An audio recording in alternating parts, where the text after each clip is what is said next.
The text message arrived at 2:37 p.m. on a Thursday. Just wanted to let you know there's someone staying at your lake house. Thought you should know.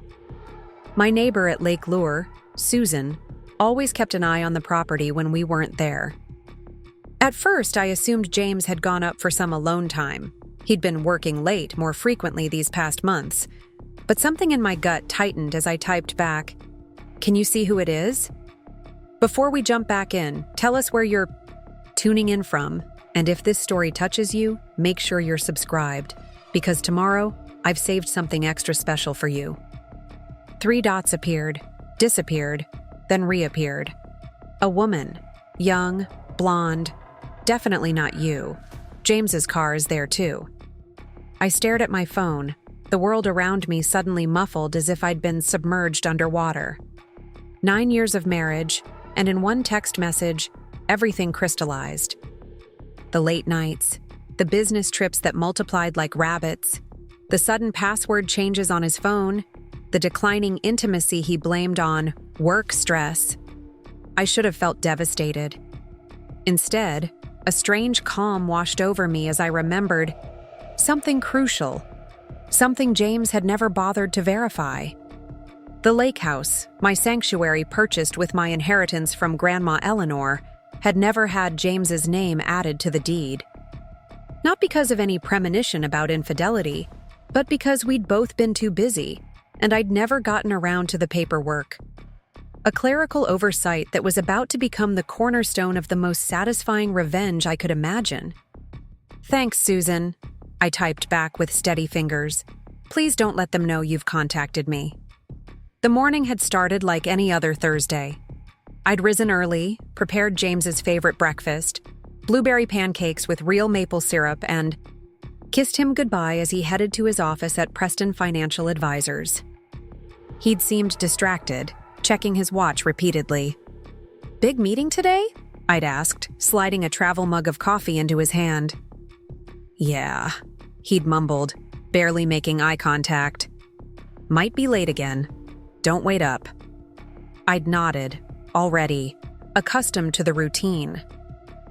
James hadn't waited up for me in months, despite my interior design business finally gaining traction after years of hustle. Just last week, I'd secured a contract to redesign the lobby of Charlotte's most prestigious hotel.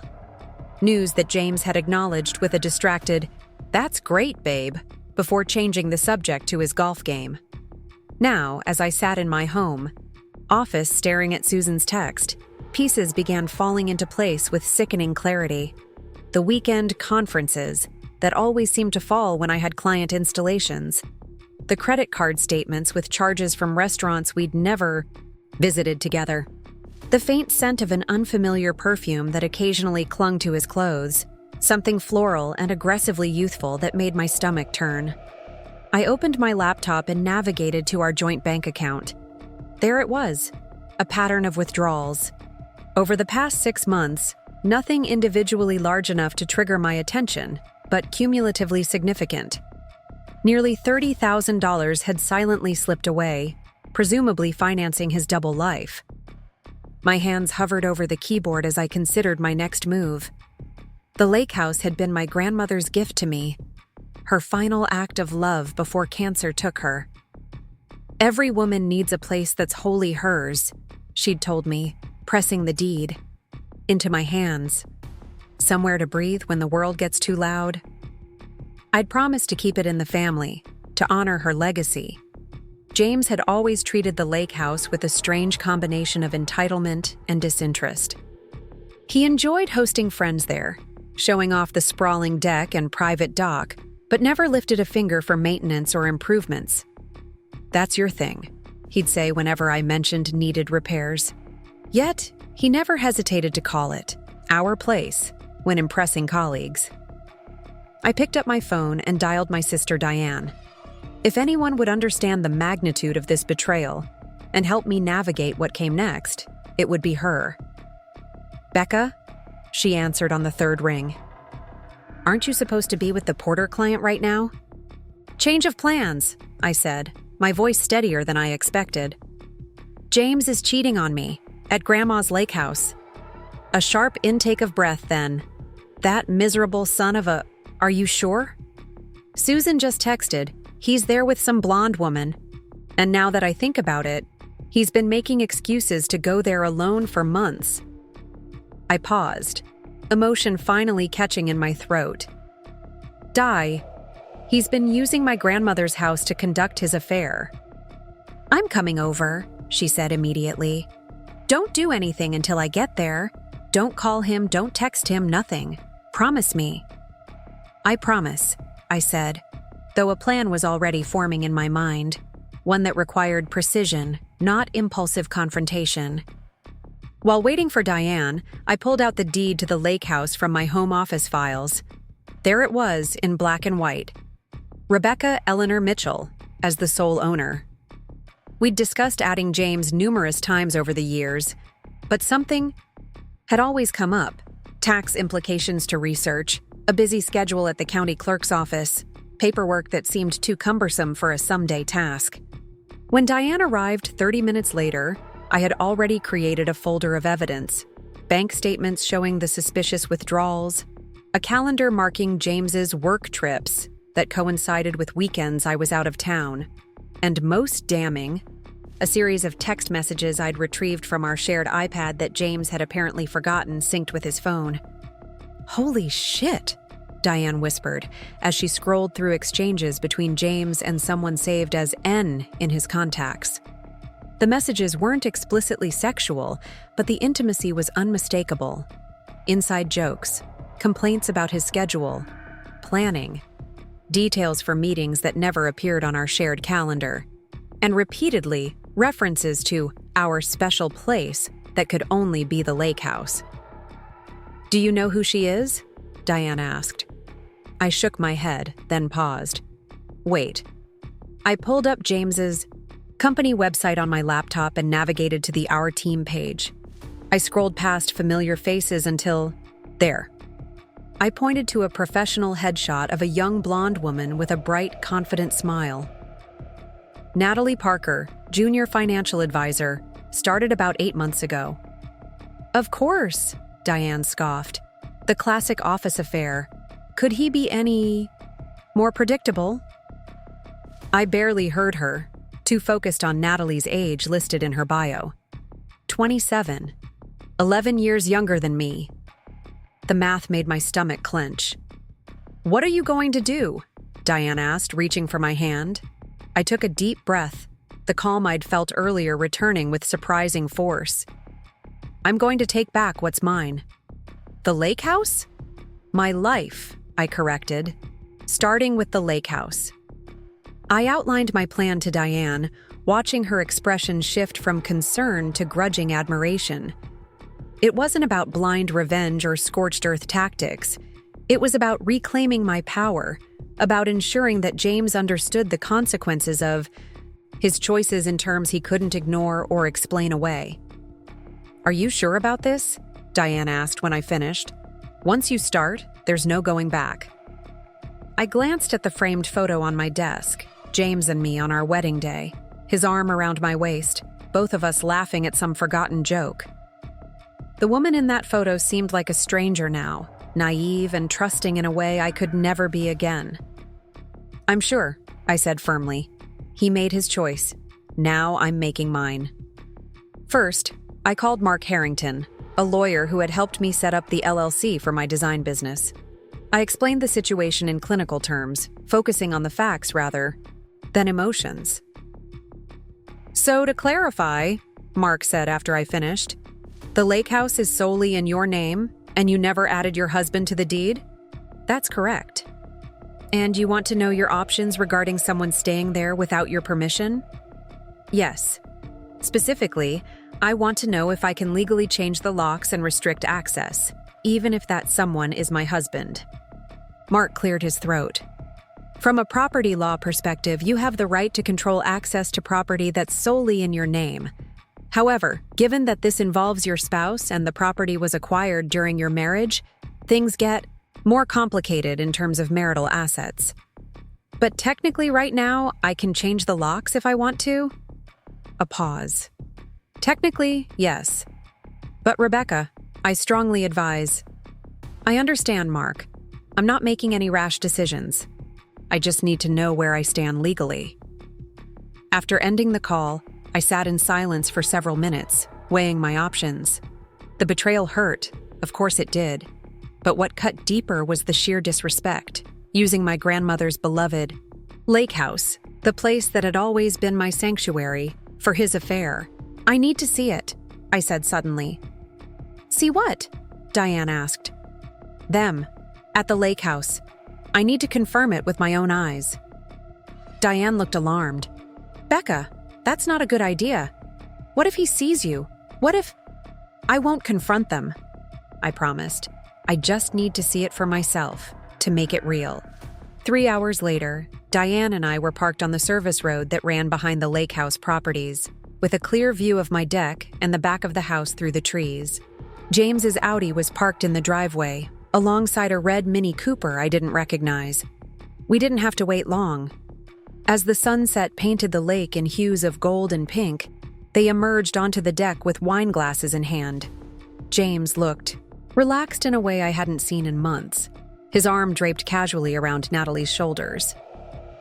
Preparing and narrating this story took us a lot of time, so if you are enjoying it, subscribe to our channel. It means a lot to us. Now back to the story. She leaned into him, laughing at something he said, then turned to kiss him with the comfortable familiarity of an established relationship. Beside me, Diane inhaled sharply. That son of a... It's been going on for months, I said quietly, watching as James led Natalie to the porch swing, the one I'd restored myself as a tribute to my grandmother, who had loved to sit there watching the lake at dusk. This isn't a fling. They have routines, inside jokes. He's building a life with her right under my nose.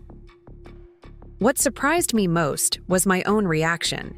Instead of the crushing grief I'd expected, I felt a cold, clarifying anger crystallizing. My resolve.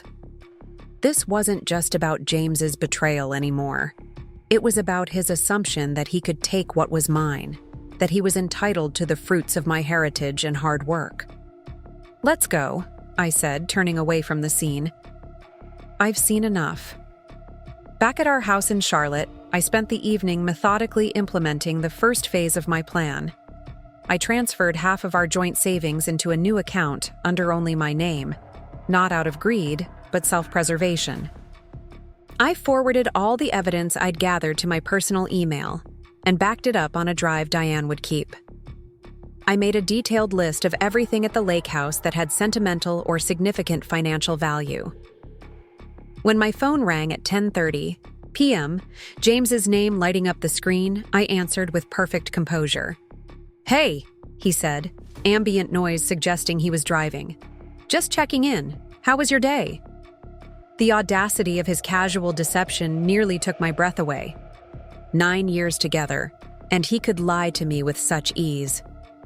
Illuminating, I replied. Yours? Exhausting. This Henderson account is killing me. I might need to go in this weekend to catch up. The Henderson account, I repeated. Is that what we're calling it now? A beat of silence. What?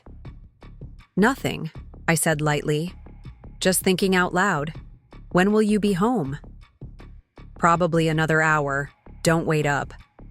I won't, I assured him. Sleep well, James. I ended the call and turned to Diane, who had been listening with wide eyes. How can you be so calm? She demanded. I'd be throwing his things onto the front lawn and setting them on fire. I smiled thinly. Because fire is quick, Di. What I have planned will burn much longer and much hotter. The next morning, I rose early and prepared James's favorite. Breakfast again, maintaining the illusion of normalcy while he squinted suspiciously at me across the kitchen island. He'd come home late and slipped into bed without touching me, as had become our routine. You're chipper, he observed, accepting the coffee I handed him. Big day, I replied truthfully. New client consultation. On a Friday? Some people have more demanding schedules than a 9 to 5. I said mildly, enjoying the flash of irritation that crossed his face. James had always subtly dismissed my career as a charming hobby rather than a legitimate profession, despite the fact that my business had grown steadily while his commissions had plateaued. "Right," he muttered, checking his watch. "I should get going. Late meeting today." "With the Henderson account?" I asked innocently. He froze momentarily, then nodded. "Among others."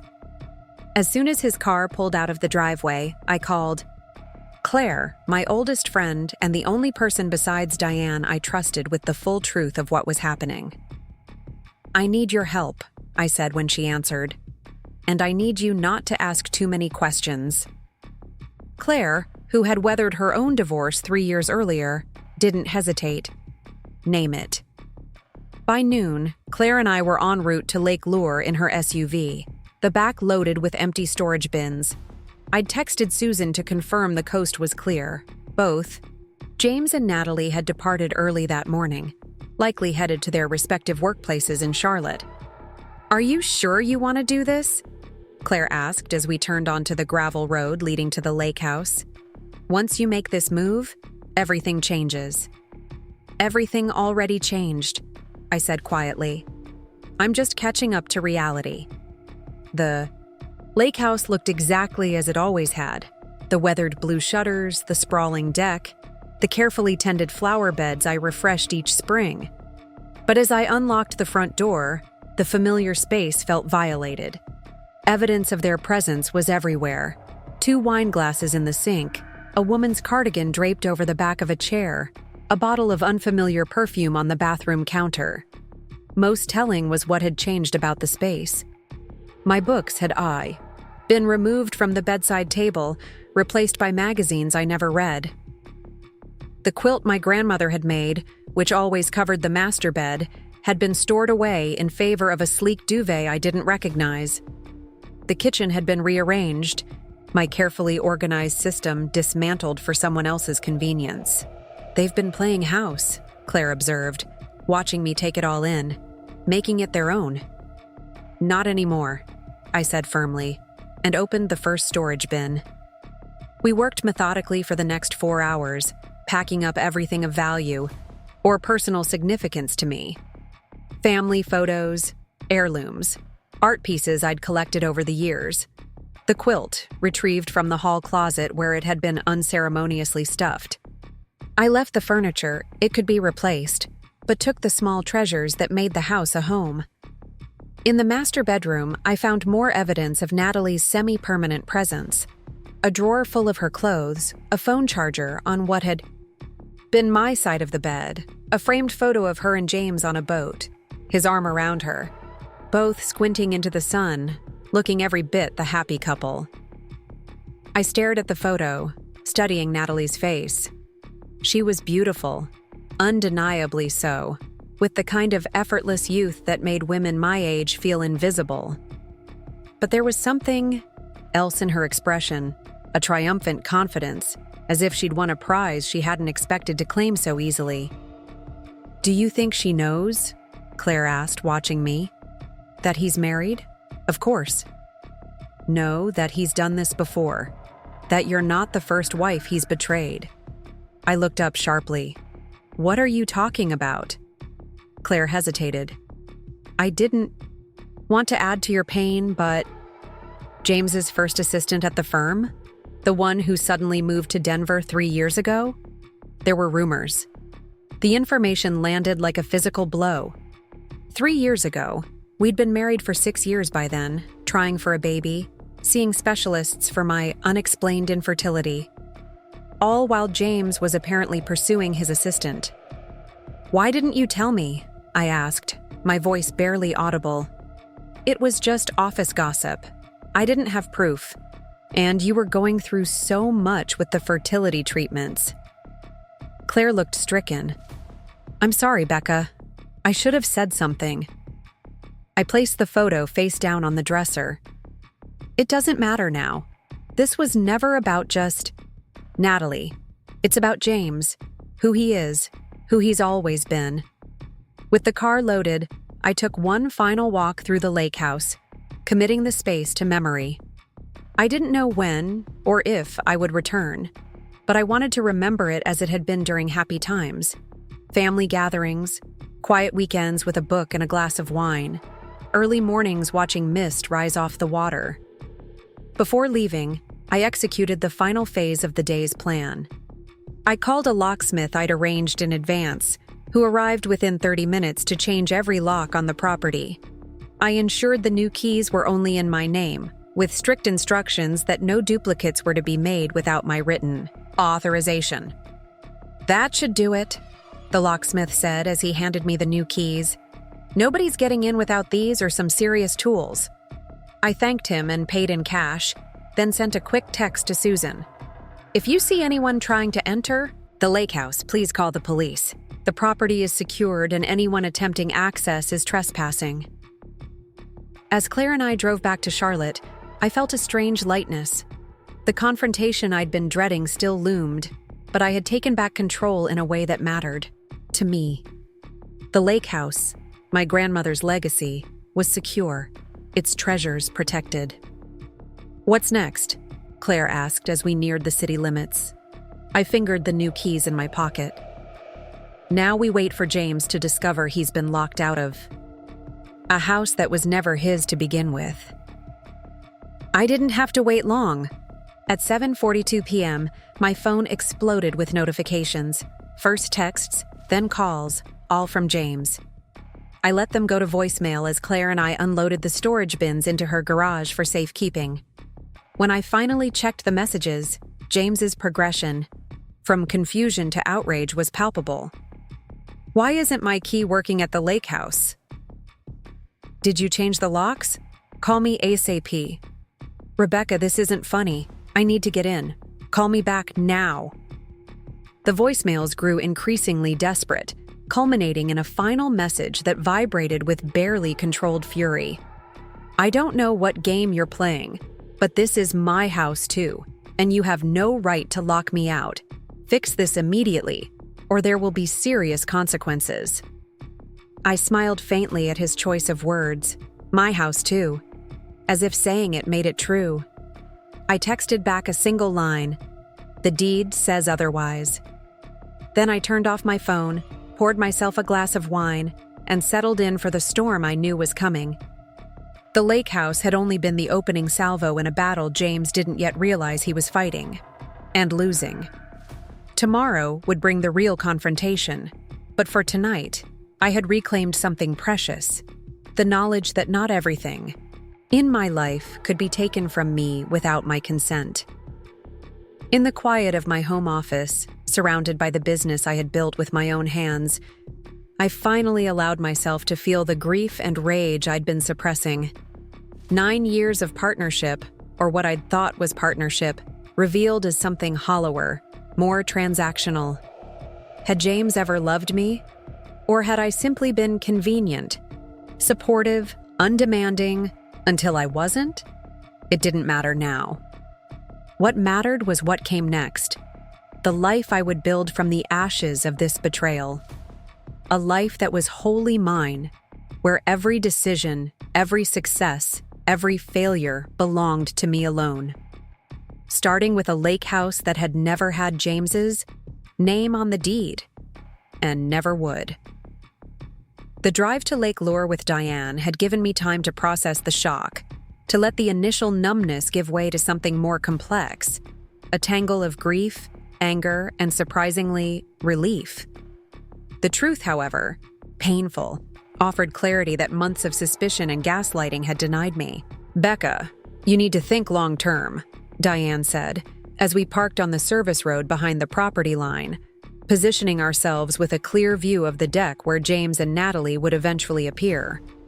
"This isn't just about catching them in the act. It's about protecting yourself." "I know," I said, adjusting my binoculars. "But I need to see it, to make it real." The lake house looked exactly as it always had from the outside. The blue-gray clapboard siding I'd chosen myself, the stone chimney climbing the eastern wall, the expansive deck that wrapped around to face the water. My grandmother had purchased The property in the 1970s, when lakefront real estate was still attainable for a middle-class teacher with smart saving habits. She'd lived there year-round after retirement, finding peace in the changing seasons and rhythms of the water. When she left it to me 7 years ago, James had been enthusiastic about the inheritance, not because he appreciated its sentimental value, but because he immediately recognized its financial worth. "Do you know what this place could sell for?" He'd asked while we were still making funeral arrangements. The memory of his calculating gaze now made my skin crawl. "There they are," Diane whispered, nudging me. They emerged onto the deck like they belonged there, Natalie carrying a tray with what looked like cocktails, James following with a small Bluetooth speaker. He set it down, and music drifted across the distance. The jazz playlist I'd created for our anniversaries, I realized with a sick jolt. They settled into the Adirondack chairs I'd painstakingly refurbished last summer, an intimacy in their movements that spoke of established routine. "I can't believe he brought her here," Diane muttered. "Of all places." "It makes perfect sense," I replied, watching as James reached for Natalie's hand across the space between the chairs. "It's private, it's comfortable, and he thinks it's his." That last word stuck in my throat. His. How easily James had come to see my inheritance as his entitlement, my grandmother's legacy as just another asset to exploit. It wasn't just the affair that burned. It was the audacity of bringing her here, to the one place that had always been my sanctuary. We watched for nearly an hour as they moved through the rhythms of a couple at ease, preparing dinner in the kitchen where I could see them through the windows, James opening wine, Natalie setting the table on the deck. They used the handmade plates I'd bought from a local potter, the linen napkins that had been a housewarming gift from my mother. They ate by candlelight, laughing and talking with the relaxed comfort of people who had done this many times before. "How long do you think this has been going on?" Diane asked quietly. "Based on the bank withdrawals, at least 6 months," I said. "But it feels established, like they've settled into patterns." As if to illustrate my point, after dinner, James cleared the plates while Natalie brought dessert. A routine James and I had abandoned years ago as our marriage devolved into parallel lives barely intersecting. "I've seen enough," I finally said, lowering the binoculars as they moved inside, James's hand at the small of Natalie's back in a gesture of casual possession. "Let's go." The drive back to Charlotte was mostly silent, both of us processing what we'd witnessed. It wasn't until we pulled into my driveway that Diane spoke again. "What's your plan, Becca? And don't tell me you don't have one. I know." That look. I smiled faintly. My sister knew me too well. "First, I secure what's mine. The lake house, my business, my future. Then I decide what to do about James." "And Natalie?" I considered the question. The younger woman wasn't blameless. She'd entered an affair with a married man, moved into my family property, used my possessions, but she wasn't the one who had made vows to me. "Natalie's collateral damage," I said finally. "This is between James and me." Inside the house, our house, purchased jointly early in our marriage when we were still partners in everything, I felt a strange detachment, as if I were visiting a museum of someone else's life. The photos on the walls, the furniture we'd chosen together, even the mail, piled neatly on the entry table, all artifacts of a relationship that no longer existed, though James hadn't gotten the memo yet. I moved through the rooms with new eyes, taking inventory of what mattered to me and what didn't. The antique writing desk that had been my first major purchase when my design business started turning a profit, that mattered. The expensive entertainment system James had insisted on, taking up half the living room wall, that didn't. The kitchen where I'd prepared thousands of meals, many of which James had missed for work commitments that I now understood included Natalie, that space had always been more mine than ours anyway. Upstairs, I paused at the threshold of our bedroom, the king-sized bed with its crisp white duvet, The his and hers walk-in closets, the ensuite bathroom with the soaking tub I rarely had time to use. This room had once been our sanctuary, the place where we reconnected after busy days, shared dreams and plans, made love. Now it felt contaminated. Had he been with her and then come home to me? Had he compared us? Had he laughed about me with her? "Are you okay?" Diane asked, finding me frozen in the doorway. "I will be," I said, moving purposefully to the bed. I stripped it completely, sheets, pillowcases, duvet cover, bundling everything into a laundry bag. "I'm not sleeping on these again." Diane nodded, understanding immediately. "I've got spare bedding at my place. Want me to get it?" "Please." While she was gone, I sat at my desk and made a list, a habit that had always helped me organize my thoughts during times of stress. This list was simply titled Next Steps, and beneath it, I mapped out precisely what needed to happen in the coming days. 1. Contact a lawyer. 2. Document all assets. 3. Secure the lake house. 4. Separate finances. 5. Prepare for confrontation. I stared at the last item for a long time. The confrontation was inevitable, but it needed to happen on my terms, when I was ready, not in a moment of raw emotion that James could manipulate to his advantage. I'd seen how he operated in business, waiting for opponents to make emotional decisions, then capitalizing on their mistakes. I wouldn't give him that satisfaction. Diane returned with fresh bedding and helped me remake the bed. "Will you be okay alone tonight?" she asked. "You could stay with me." I shook my head. "I need to be here when he gets back, but I won't be confronting him yet. I'm not ready." After Diane left, I showered, scrubbing myself as if I could wash away the betrayal along with the day's tension. Wrapped in my robe, I called Mark Donovan, a divorce attorney who had helped Claire navigate her split 3 years earlier. His assistant put me on his calendar for first thing Monday morning. Just as I was settling into bed with a cup of tea, my phone buzzed with a text from James. "Finishing up late meeting. Heading to the lake house for the weekend to clear my head. Too much work stress lately. Don't wait up Sunday. We'll be back late." I stared at the message, marveling at the ease with which he lied. The work stress that had been his excuse for our deteriorating relationship was actually the stress of maintaining a double life. The clearing his head was code for spending uninterrupted time with his mistress in my grandmother's house. "No problem," I texted back, matching his casual tone. "I've got client meetings all weekend anyway. Enjoy the lake." His reply came quickly. "Thanks for understanding. You're the best."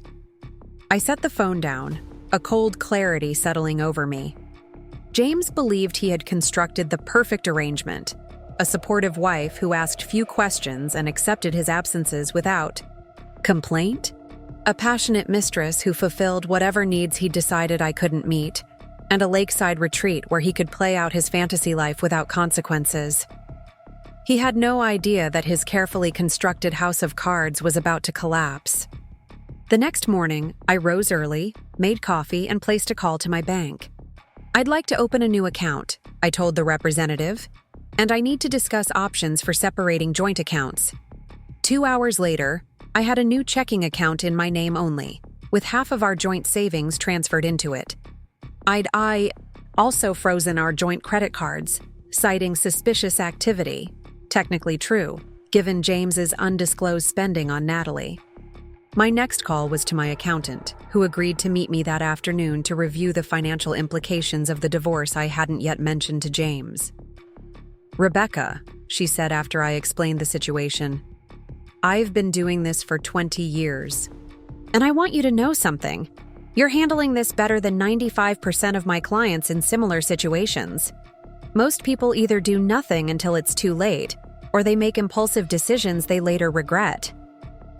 I don't have the luxury of falling apart," I replied simply.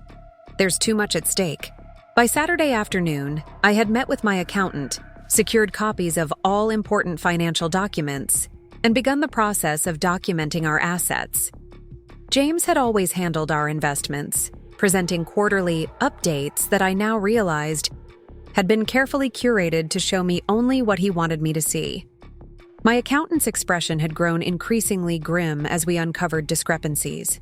Investments that had been liquidated without my knowledge, a home equity line of credit I hadn't signed off on, tax returns with questionable deductions. He's been siphoning money for at least a year, she concluded, pointing to a series of transactions. Small amounts at first, then larger sums as he grew more confident you wouldn't notice. For Natalie? I asked. She shrugged. Or for something else. Either way, we need to dig deeper. These patterns suggest he's been preparing for something. The implications hit me like a physical blow. Had James been planning to leave me all along? Had the affair with Natalie been just one part of a larger exit strategy? I drove home in a daze, the question buzzing in my mind like an angry hornet. Our marriage had been slowly deteriorating for years, the natural drift of two. People growing in different directions, I'd assumed. But what if it had been more deliberate? What if James had been actively engineering our disconnect while ensuring he had a financial cushion to land on when he finally left? At home, I found myself drawn to his office, a space I rarely entered, respecting the boundary he'd established early in our marriage. I need one place that's just mine, he'd explained, where I can focus without distractions. I'd agreed, never questioning why my husband needed a sanctuary from me in our shared home. The office door wasn't locked. Why would it be when I'd never challenged his privacy? Inside, everything was meticulously organized, as always. James had always been fastidious about his workspace, a trait I'd once admired. Now, I wondered if it had been less about organization and more about control, ensuring I couldn't easily find anything if I ever did venture in.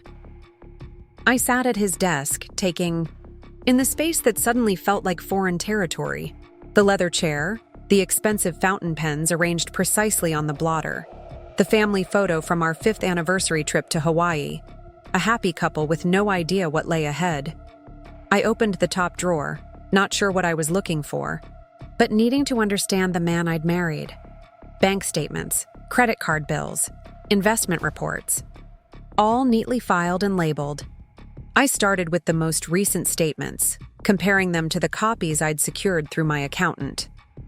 They matched.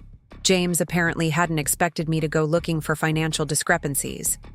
But in the bottom drawer, behind a stack of tech magazines, I found something unexpected, a manila folder labeled simply Options. Inside was a detailed financial plan for separation of assets, property valuations including the lake house, and a projected budget for a single man, with significant alimony payments. My hand trembled as I flipped through the pages. The document was dated 14 months ago, before Natalie had even joined his firm. This hadn't been a spontaneous affair that accidentally shattered our marriage. This had been a calculated exit strategy, with the affair perhaps just a convenient accelerant.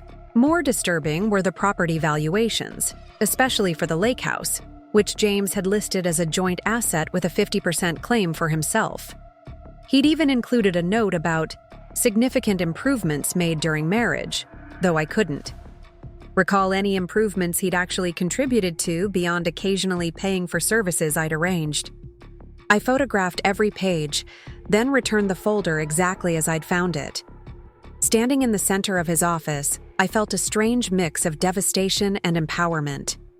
The man I'd married, or thought I'd married, had been planning his escape, while still sharing my bed, accepting my support, benefiting from my trust.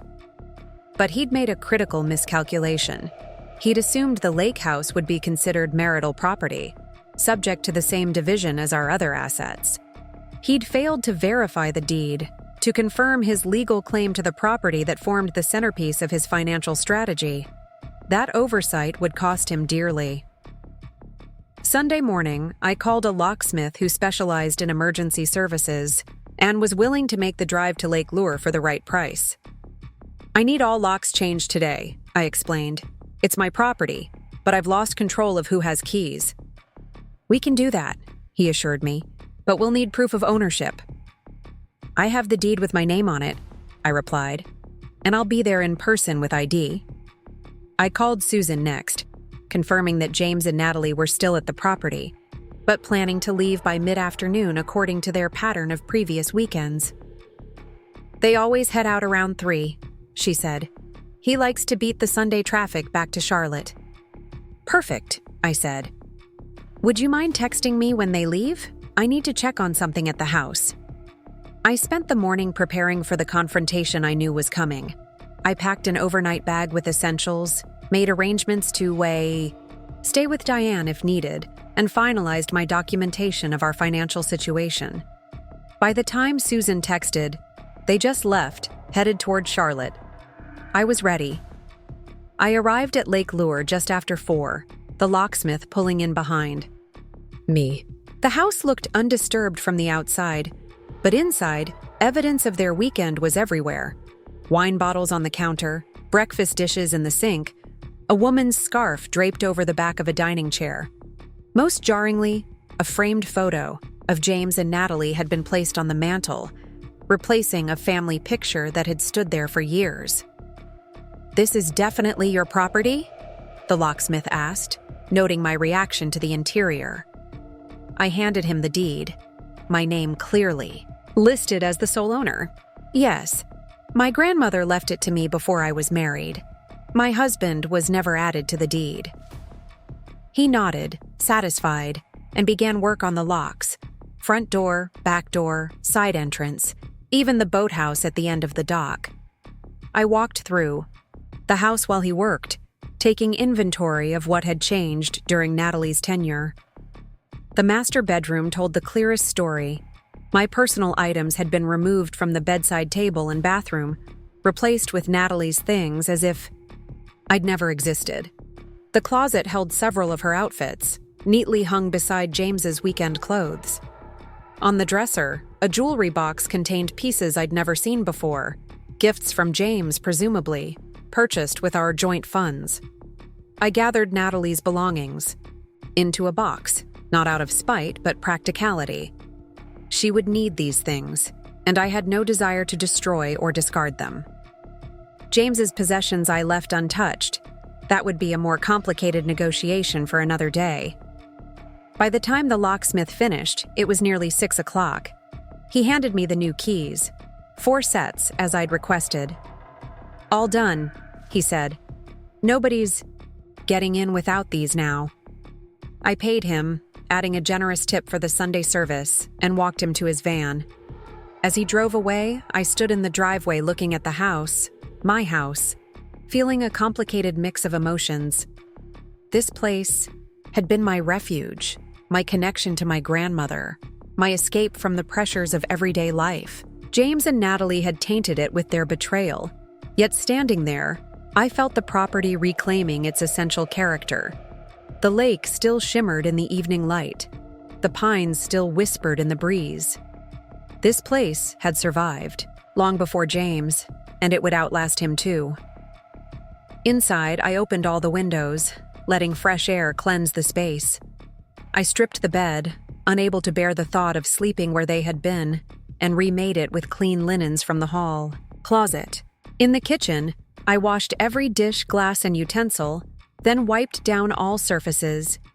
Not erasing evidence, I had plenty of that already, but reclaiming territory. As darkness fell, I sat on the deck with a glass of wine, watching lights come on across the lake. My phone had been silent all day. James was likely still driving back to Charlotte with Natalie, perhaps planning their next rendezvous, unaware that their private hideaway was no longer available to them. Right on cue, as the lake disappeared. Into nightfall, my phone lit up with James's name. I let it ring through to voicemail, then listened to his message. "Hey, forgot to mention I'll be late getting back. Traffic's worse than expected. Don't wait up." Another lie, so effortless it was almost admirable. He had no idea I knew exactly where he'd been and who he'd been with. No idea I was sitting in the very house he'd just left. No idea his carefully constructed double life was hours away from imploding. I texted back simply, "No problem. Drive safe." Then I turned my attention to the box of Natalie's belongings I'd packed earlier. Among them, I'd found her business card with her cell number. I hesitated only briefly before sending her a text. "This is Rebecca Mitchell, James's wife. We need to talk, civilly, just the two of us." The response came almost immediately. "I don't know what you're talking about." "Yes, you do," I replied. "I've been to the lake house. I've seen the pictures. I've gathered your things. We can handle this like adults, or we can make it messy. Your choice." A longer pause this time, then. "James told me you were separated, that the divorce was almost final." The confirmation of what I'd suspected, that James had lied to Natalie as well, brought no satisfaction. "We are not separated," I wrote. "There is no divorce in progress. We've been living as husband and wife in Charlotte while he brings you to my lake house on weekends. If you want to talk more, I'm available. If not, I'll have your belongings delivered to your office." "Where are you now?" she asked. "At the lake house." "That's impossible. We just left there a few hours ago." "The locks have been changed," I informed her. "The property is solely in my name. Always has been." No response came for several minutes. I imagined her processing this information, perhaps confronting James in the car, watching his carefully constructed narrative collapse. Finally, "I'd like my things, please." "I'll arrange delivery tomorrow," I promised. "And Natalie, whatever he's told you about me, about our marriage, consider that a man who would lie to his wife of 9 years might also lie to his girlfriend of 6 months." With that, I set my phone aside and settled deeper into the Adirondack chair, gazing up at stars now visible above the lake. In Charlotte, James would soon be discovering that his key no longer worked at our house either. I'd had those locks changed while meeting with my accountant. He would be forced to call me, to acknowledge the deception, to face the consequences of his choices. But that confrontation could wait until morning. Tonight was for reclaiming peace, for remembering who I was before James, and for beginning to imagine who I might become after him. The Rebecca who had trusted blindly was gone. In her place was a woman who understood her worth, who would no longer accept less than she deserved, who recognized that sometimes losing what you thought you wanted opens the door to what you truly need. As if sensing this transformation, my phone lit up with a call from James. I declined it, sending him to voicemail yet again. Then I silenced the ringer and turned my attention back to the stars, each one a possibility in the vast darkness, each one a reminder that even in the darkest night, light persists. Tomorrow would bring chaos, James's fury, legal complexities, the painful dismantling of a life built on shifting sand. But tonight, in my grandmother's house, on my property, surrounded by the legacy of a woman who had taught me resilience long before I needed it, I allowed myself to feel something unexpected. Hope. Not hope for reconciliation. That ship had sailed the moment James brought another woman into my sanctuary. Not even hope for justice, though I would certainly pursue what was rightfully mine. No, this was hope of a different quality. Hope for a future entirely of my own making, unburdened by deception, unbound by someone else's limitations. I stayed on the deck until the chill drove me inside, where I settled into the bed I'd reclaimed with clean sheets. My phone showed 17 missed calls from James, along with a flurry of increasingly desperate texts. I read through them, watching, his progression from confusion to anger to bargaining. "Why isn't my key working at the lake house? Rebecca, call me back right now. This isn't funny. Whatever you think you know, we need to talk about this in person. Please just answer your phone. I can explain everything. Becca, please, don't make decisions when you're upset. Let's talk tomorrow." The last message had been sent just 10 minutes ago. "I'm staying at the Marriott downtown. When you're Ready to talk like adults? Let me know. I set the phone on the nightstand without responding. James wanted this conversation on his terms, when he'd had time to craft his explanations, to prepare his defense, to position himself as the reasonable party despite his betrayal. That wasn't going to happen. For the first time in years, I fell asleep without worrying about James's approval, without accommodating his schedule, without shrinking myself to fit within the boundaries he'd established. In my grandmother's house, surrounded by the legacy she'd entrusted to me alone, I reclaimed not just property but possibility. Morning came with a clarity I hadn't experienced in years. I woke before sunrise, made coffee, and sat on the dock watching mist rise off the lake. My phone remained silent on the kitchen counter. I'd turned it back on but had no interest in checking James's overnight messages. Whatever justifications or accusations he'd crafted during sleepless hours at the Marriott could wait.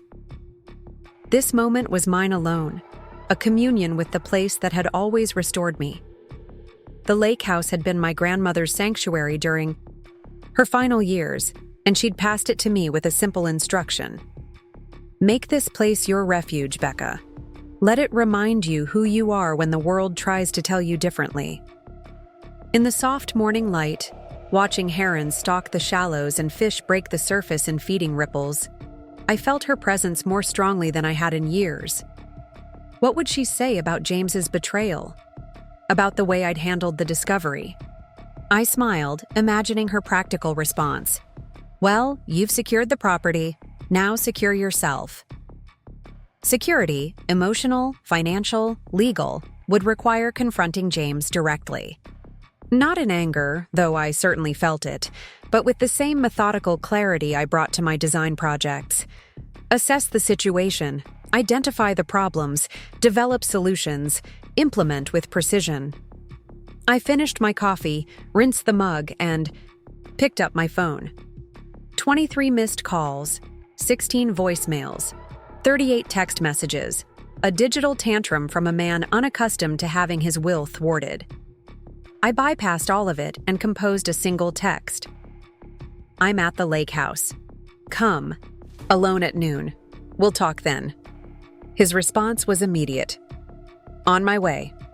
I spent the next 3 hours preparing, not just practically, arranging the documents I'd gathered and making notes about key discussion points, but emotionally, centering myself for what would undoubtedly be a difficult conversation. I showered, dressed in clothes that made me feel confident, and ate a light breakfast. By 11:30, I was sitting at the dining table, a folder of evidence before me, ready for whatever James might bring. He arrived exactly at noon, his Audi crunching up the gravel driveway with unnecessary speed. Through the window, I watched him approach the front door, key in hand, then pause as he registered the new deadbolt. His expression shifted from determination to confusion, then settled into the tight smile he used when negotiating, the smile that never reached his eyes. He knocked, 3 sharp raps that conveyed his irritation. I took a deep breath, straightened my shoulders, and walked to the door. With measured steps. This was my house, my confrontation, my terms. When I opened the door, James looked momentarily taken aback, as if he'd expected me to be different somehow. More distraught, perhaps, or visibly broken by his betrayal. Instead, he found me calm, collected, and completely in control of the situation. Rebecca, he said, his voice carefully modulated. We need to talk. I stepped aside to let him enter. Yes, I agreed. We certainly do. James stood in the entryway of the lake house, his confident facade already beginning to crack. His eyes darted around the room, taking in the subtle changes. Natalie's. Things packed away, new linens on the furniture, the framed photo of them removed from the mantel. What have you done? He asked, his voice unnaturally controlled. I've reclaimed my property, I replied simply, gesturing toward the dining table where I'd arranged my documentation. Please, sit down. He remained standing, hands shoved into the pockets of his designer jeans, the ones I'd given him for his birthday last year. "This is ridiculous, Rebecca. You changed the locks on our house?" "My house," I corrected, sliding the deed across the table. "Solely in my name, as it has been since my grandmother left it to me. You've never had any legal claim to this property, James." He glanced at the document but didn't touch it. "That's a technicality. We're married. What's yours is mine." "That's not how inheritance works in North Carolina, as I'm sure you've discovered in your research." I tapped the folder containing copies of the documents I'd found in his office. "You've been planning your exit strategy for over a year, calculating how to claim half of everything, including this house. But you made a critical error in your math." James paled slightly, the first genuine reaction I'd seen. He sat down abruptly, eyes fixed on the folder. "You went through my office?" "Yes," I acknowledged without apology. "Just as you went through our joint savings without my knowledge or consent. Just as you brought another woman into my grandmother's home without my knowledge or consent." "It's not what you think," he began, reaching for the explanation he'd undoubtedly rehearsed on the drive from Charlotte. "It's exactly what I think," I cut him off. "You've been having an affair with Natalie Parker for at least 6 months? Possibly longer. You've been using my lake house as your private getaway. You've withdrawn nearly $30,000 from our joint savings to finance this double life. And for at least 14 months, you've been planning to divorce me while maximizing your financial gain." His expression shifted through several emotions: surprise, annoyance, calculation, and finally settling on a familiar look. The reasonable negotiator facing an emotional opponent. "Rebecca, you're upset, and I understand why. I made a terrible mistake with Natalie. It was stupid and selfish, and I regret it deeply. But this..." He gestured around at the house. "This is an overreaction. Changing locks, going through my private papers. It's beneath you." The attempt to turn the tables, to make me the unreasonable party despite his betrayal, might have worked months ago when I was still desperate to preserve our marriage. At any cost. Now, it only confirmed how fundamentally James misunderstood who I had become. "This isn't an emotional reaction, James. It's a strategic one."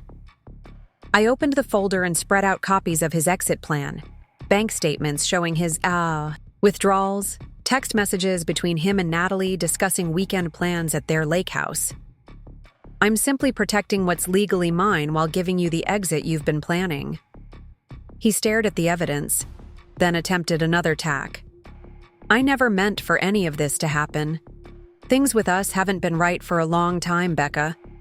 You've been so focused on your business, so distant." "Don't," I said quietly.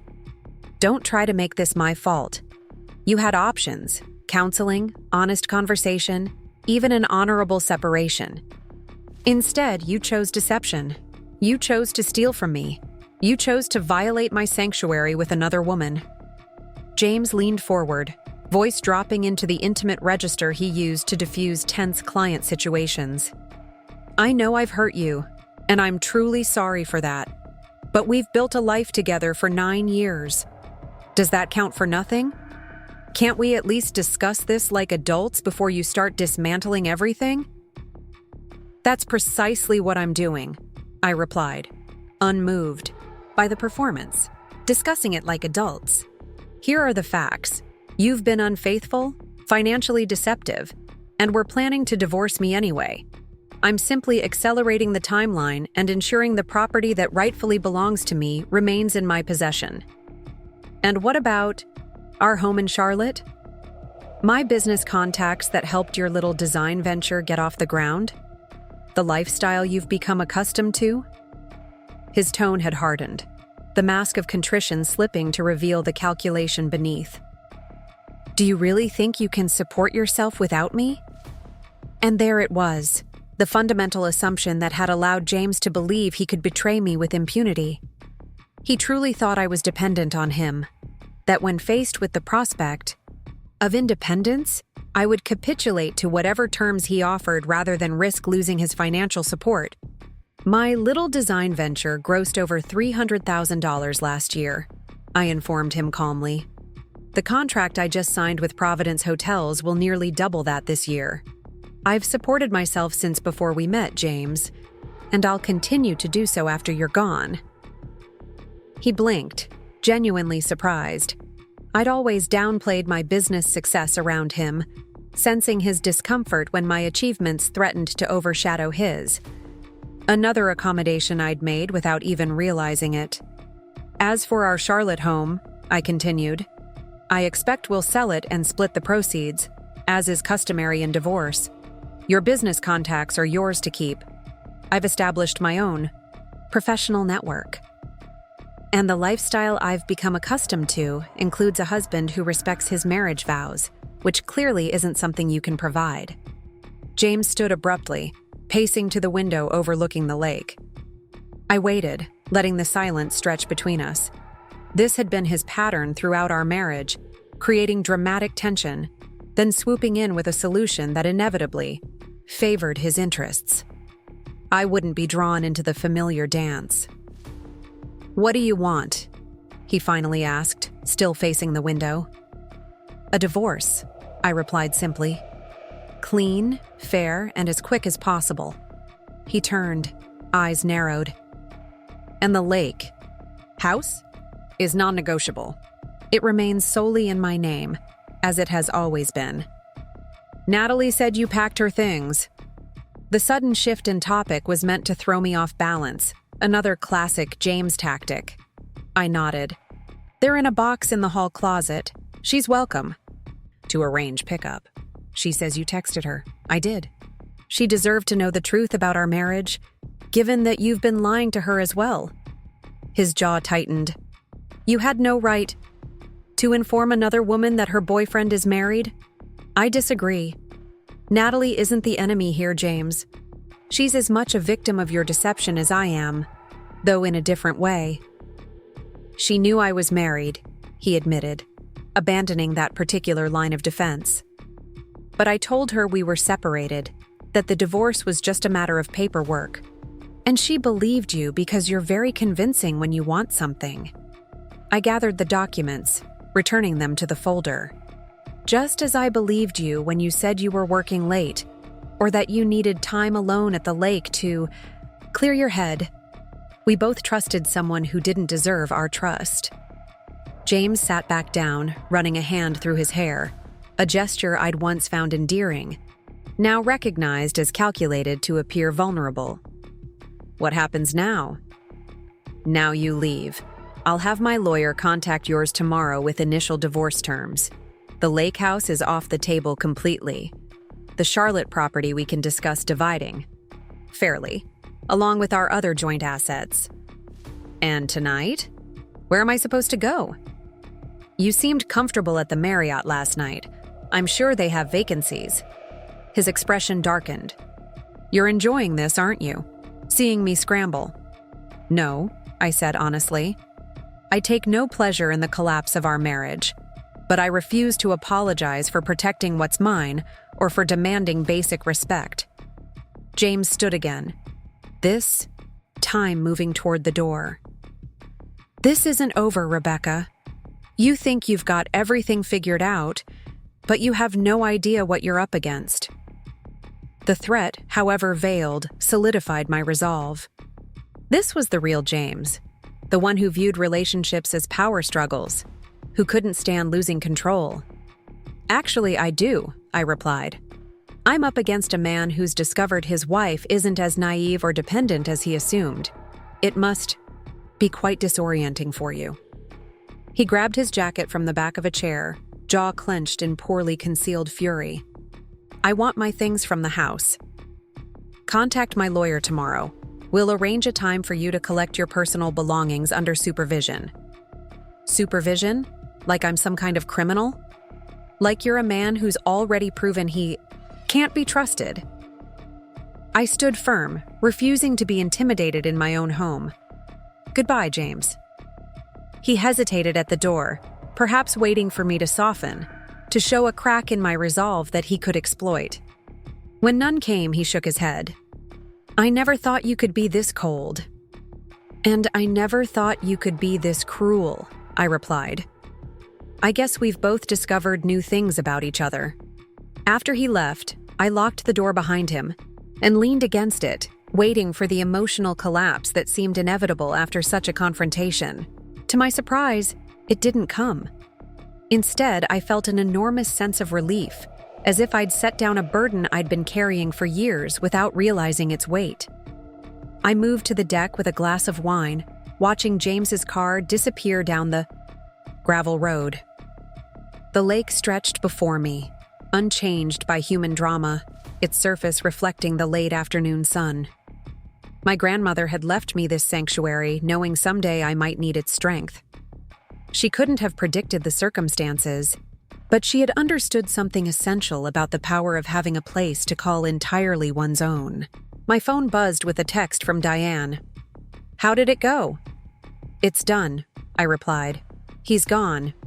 "Are you okay? Do you need me to come up there?" I considered the question seriously. Was I okay? The marriage I'd invested 9 years in had collapsed. The man I'd built a life with had betrayed me in the most fundamental ways. By any reasonable measure, I should be devastated. Yet sitting there, watching the light change on the water, I recognized that the relationship had ended long before. I discovered James's affair. Perhaps it had been over the first time he dismissed my career as a hobby, or when he started making unilateral decisions about our finances, or when intimacy became a scheduled obligation rather than a genuine connection. The affair was merely the final confirmation of what I'd been reluctant to acknowledge. We had become strangers sharing a home, not partners sharing a life. "I'm okay," I texted Diane. "Actually better than okay. Free." Her response came quickly. "Proud of you, sis. Call if you need anything." I set the phone aside and breathed deeply, filling my lungs with pine-scented air. Tomorrow would bring practical challenges, lawyers, financial disentanglement, the inevitable social fallout as friends and colleagues learned of our separation. But tonight was for reclaiming peace in the place that had always offered it to me. Monday morning arrived with a clarity I hadn't experienced in months.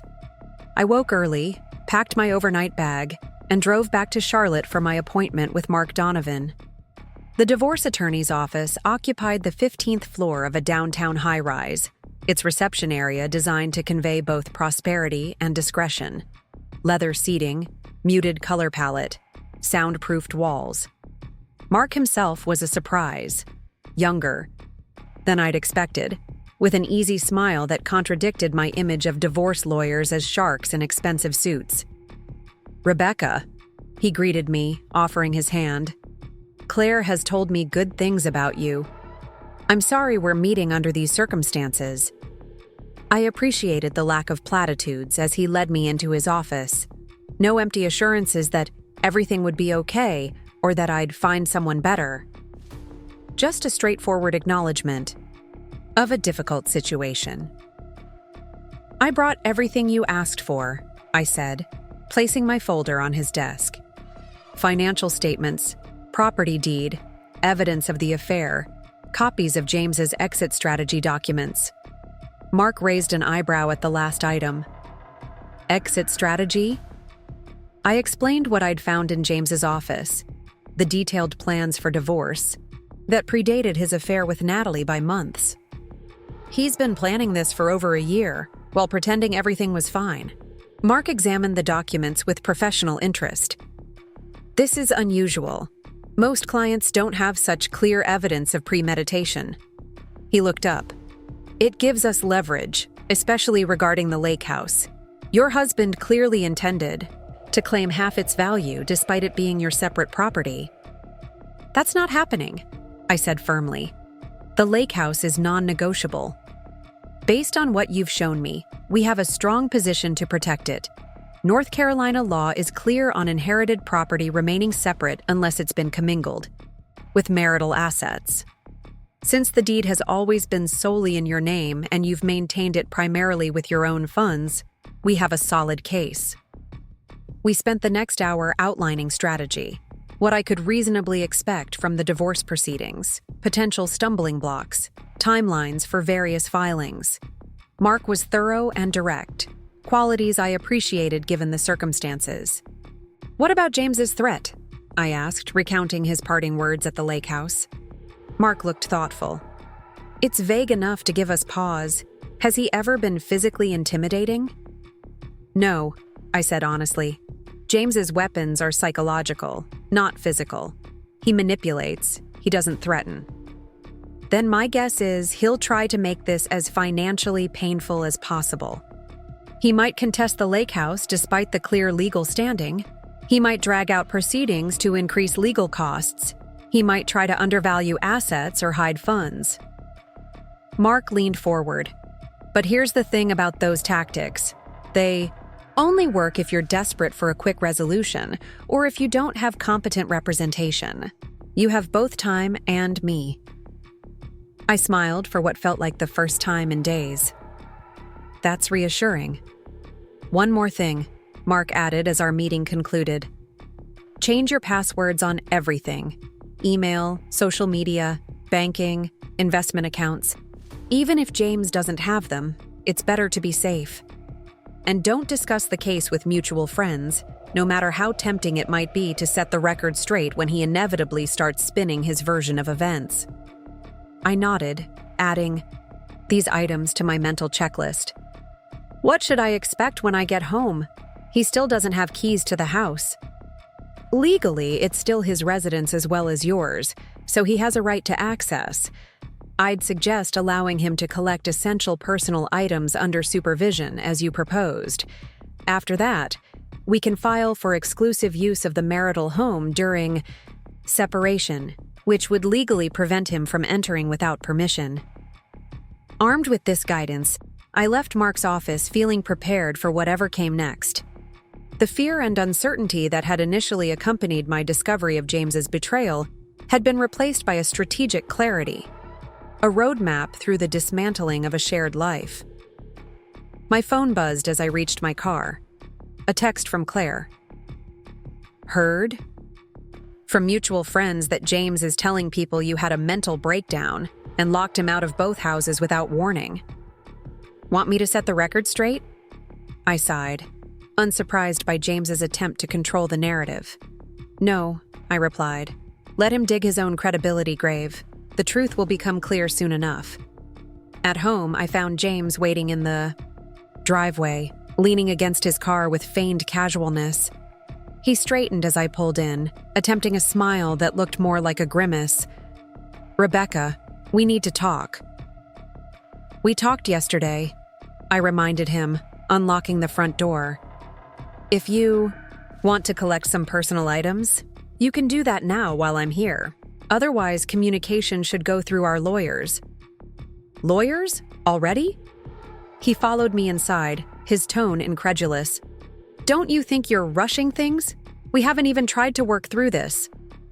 I set my purse down on the entry table, turning to face him directly. "There's nothing to work through, James. You've been planning to leave me for over a year. I'm simply acknowledging the reality you created." He flinched slightly, his carefully crafted narrative of a rash decision or momentary weakness crumbling in the face of evidence. "Those papers in my office. That was just contingency planning. Everyone does it." "No, everyone doesn't plan their divorce a year in advance while pretending their marriage is fine." I moved toward the kitchen, unwilling to continue standing, in the entryway like a stranger in my own home. "What did you need to collect?" James followed, shifting tactics. "Look, I know I've made mistakes, serious ones. But throwing away 9 years without even attempting to fix things? That's not the Rebecca I know. The Rebecca you knew trusted you implicitly. She no longer exists." I filled a glass with water, the ordinary action grounding me in the surreal conversation. "You don't want to fix things, James. You want to regain control of a situation that slipped out of your hands." His expression hardened, the facade of contrition falling away. "Is that what your lawyer told you?" That I'm some manipulative monster trying to control you? My lawyer told me to change my passwords and expect you to contest the lake house despite having no legal claim to it. I sipped my water calmly. But my assessment of your motivations comes from 9 years of watching you operate, not from legal advice. James paced the kitchen, running a hand through his hair in calculated frustration. This is insane. 2 days ago we were married, and now you won't even discuss the possibility of reconciliation? 2 days ago you brought another woman to my grandmother's house while telling me you were working late. 2 days ago you were still actively deceiving me about fundamental aspects of our life together. I set the glass down with deliberate care. The only thing that's changed is that now I know the truth. He leaned against the counter, his posture deliberately casual despite the tension radiating from him. And what about Natalie? Is she part of your calculus here? Natalie is irrelevant to my decision, I said honestly. She's a symptom, not the cause. If it hadn't been her, it would have been someone else, because the problem isn't who you cheated with, it's who you've revealed yourself to be. James stared at me for a long moment, as if seeing me for the first time. Perhaps he was. The woman who stood before him now was not the accommodating wife who had prioritized his comfort over her own needs for years. She wasn't intimidated by his displeasure or desperate for his approval. The realization seemed to leave him momentarily speechless. I need clothes, he finally said, and some files from my office. Fine. I'll wait down here while you gather what you need. I gestured toward the stairs. But I suggest you take only what's genuinely yours. My lawyer advised documenting everything in the house before you removed items. The implied accusation that he might take things he wasn't entitled to clearly stung. You really think I'd steal from you? You already have, I pointed out calmly. $30,000 from our joint savings, spent on another woman. So yes, I think you're capable of taking things that aren't rightfully yours. He disappeared upstairs without further argument. I heard drawers opening and closing, the rustle of garment bags, the occasional heavy footstep. After about 20 minutes, he descended with 2 suitcases and a briefcase, his expression tightly controlled. I'll need to come back for more, he said, setting the luggage by the door. Contact my lawyer to arrange it. I remained in the kitchen, maintaining physical distance that matched the emotional chasm between us. James hesitated at the door, clearly unaccustomed to being dismissed so definitively. This isn't who we are, Becca. We're better than this. No, James. This is exactly who you are. Someone who betrays trust, lies without remorse, and tries to manipulate when caught. I'm simply no longer pretending otherwise. I looked him directly in the eyes. Goodbye. After he left, I moved methodically through the house, changing the security code on our alarm system and checking that all windows were secured. I wasn't afraid of James in a physical sense, but his parting words at the lake house had left me wary of what other forms his retaliation might take. My phone rang as I was making myself a simple dinner, soup and crusty bread, comfort food, for a turbulent day. Diane's name flashed on the screen. Hey, I answered, balancing the phone between ear and shoulder as I stirred the soup. James came by to get some clothes. How did that go? About as well as you'd expect. He's moved from contrition to indignation to disbelief that I won't consider reconciliation. I tasted the soup, adding a pinch more salt. The usual stages of a man who's not getting his way. Has he mentioned Natalie again? He asked if she was part of my calculus in deciding to end things. I ladled soup into a bowl. I told him she was irrelevant to my decision. And is she? I considered the question as I carried my dinner to the small breakfast nook overlooking the garden. Honestly? If it was just the affair, as devastating as that is, maybe we could have worked through it with counseling, time, genuine remorse. But this wasn't a momentary weakness or a single betrayal. This was a calculated double life, financially supported with our joint funds, conducted in my grandmother's house, All while he was secretly planning to divorce me anyway. I broke off a piece of bread. Natalie isn't why I'm leaving. She's just the final piece of evidence that James isn't who I thought he was. That's remarkably clear-headed, Diane observed. I'd be a nuclear meltdown of rage and devastation. Oh, I've had those moments, I assured her. But they're surprisingly brief. Mostly I feel resolved. Like I've finally accepted something I've known subconsciously for a long time. That James is an ass? I laughed despite everything. That too. But more that our marriage hasn't been a true partnership for years, if it ever was. I've been accommodating his needs, his career, his preferences, while minimizing my own. Even my business success. I downplayed it because it made him uncomfortable. I noticed that, Diane admitted. You'd talk about big contracts with me, then change the subject when he came into the room. The observation struck me with its accuracy. How many times had I redirected conversations away from my achievements to avoid James's subtle but palpable discomfort? How often had I prefaced announcements of my success with qualifiers, "It's not a big deal," or "just a small project," to preserve his sense of being the primary achiever in our relationship? Well, those days are over, I said firmly. I'm done making myself smaller to accommodate his ego. After dinner, I sat in the home office that had always been mine, a space James rarely entered, supposedly out of respect for my work, but perhaps more because it held little interest for him. Here, surrounded by design samples, project boards, and the tangible evidence of the business I'd built, I allowed myself to fully imagine a future without James. It was both terrifying and exhilarating, like standing at the edge of a cliff while contemplating both the danger of falling and the possibility of flight.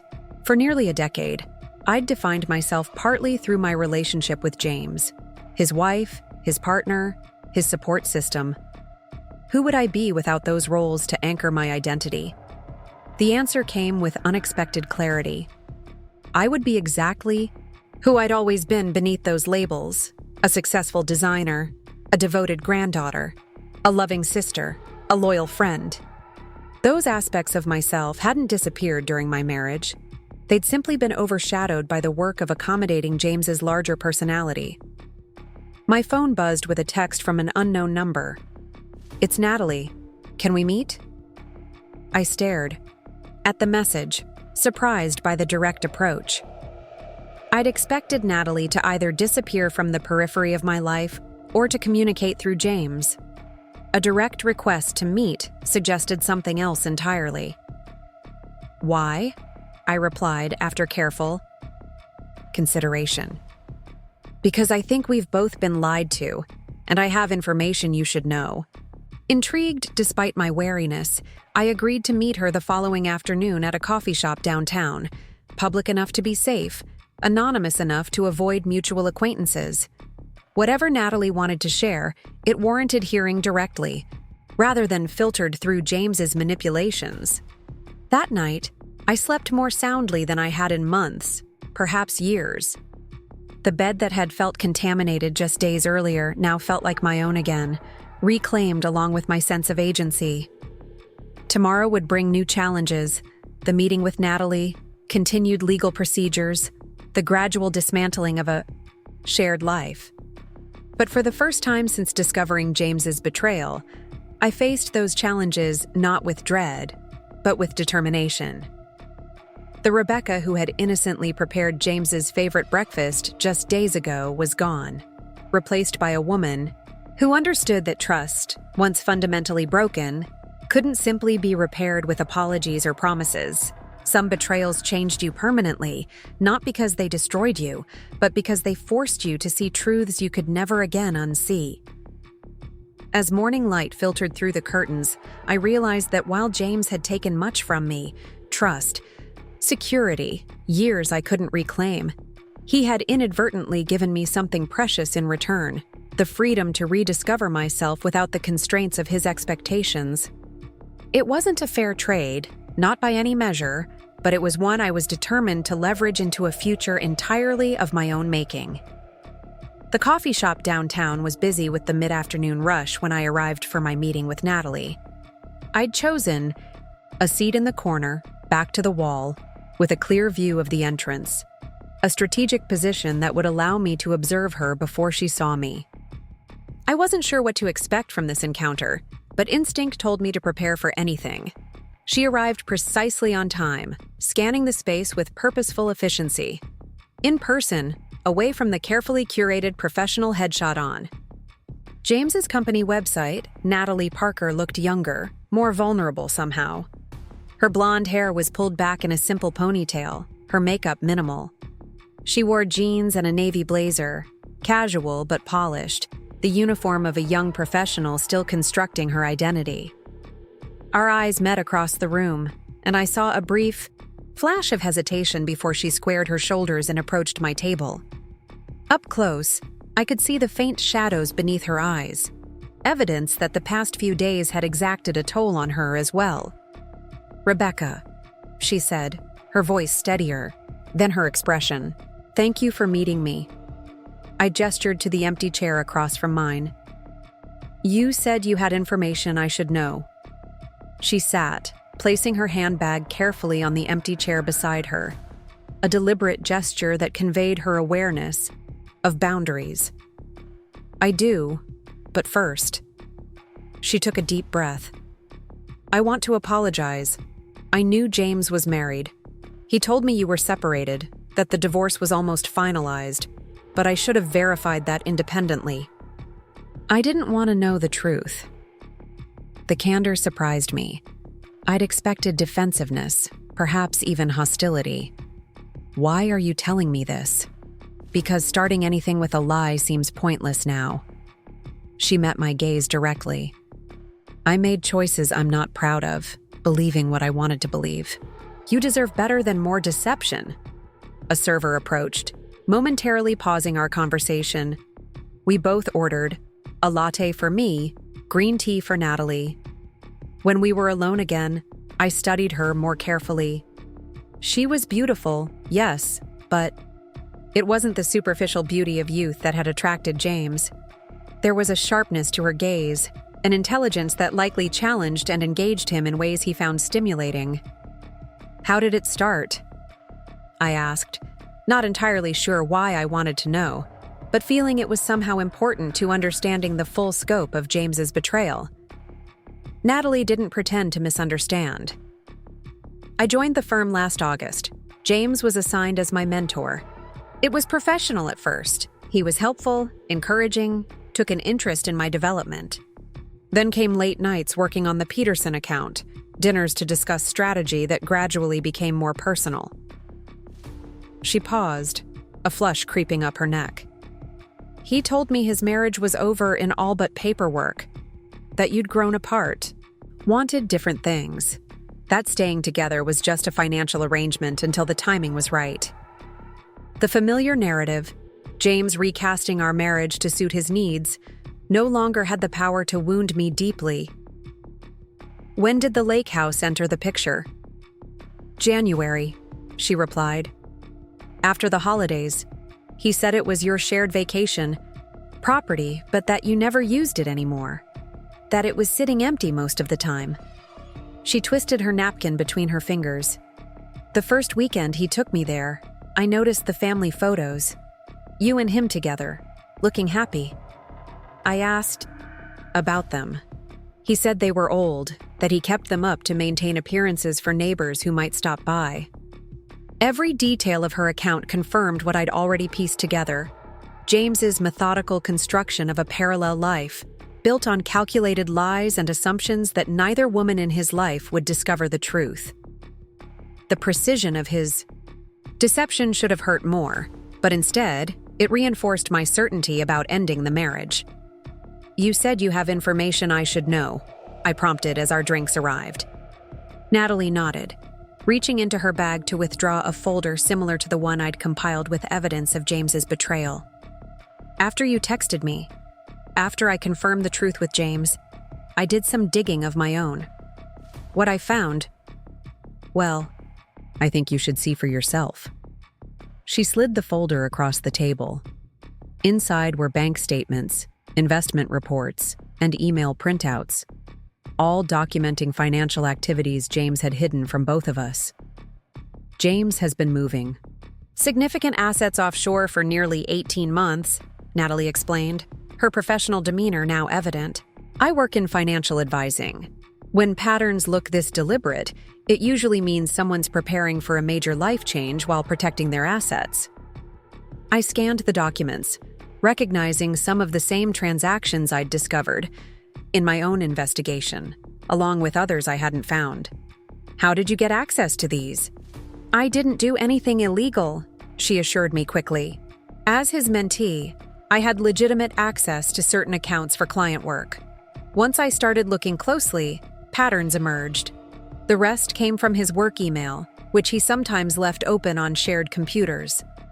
One transaction in particular caught my attention: a wire transfer to a Cayman Islands account just 3 weeks ago, coinciding with the time James had claimed to be at a financial conference in Chicago.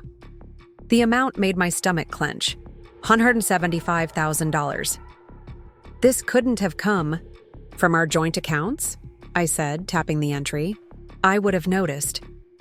It didn't, Natalie confirmed. James has a separate account you probably don't know about. He's been diverting portions of his commissions and bonuses there for at least a year, possibly longer. The revelation should have shocked me, but after everything else I'd learned about James in the past week, it felt like merely another piece falling into a pattern that was becoming increasingly clear. He hadn't just been planning to leave me. He'd been systematically ensuring I would have access to as little of his wealth as possible when he did. Why are you showing me this? I asked, studying her face. You could have kept this information to yourself, used it to negotiate with James, or simply walked away entirely. Natalie met my gaze steadily. Because I know what it's like to be blindsided by someone you trusted. My ex-fiancé cleared out our joint accounts 3 days before. Our wedding disappeared with my best friend. I lost my savings, my relationship, and my dignity all at once. She shook her head slightly.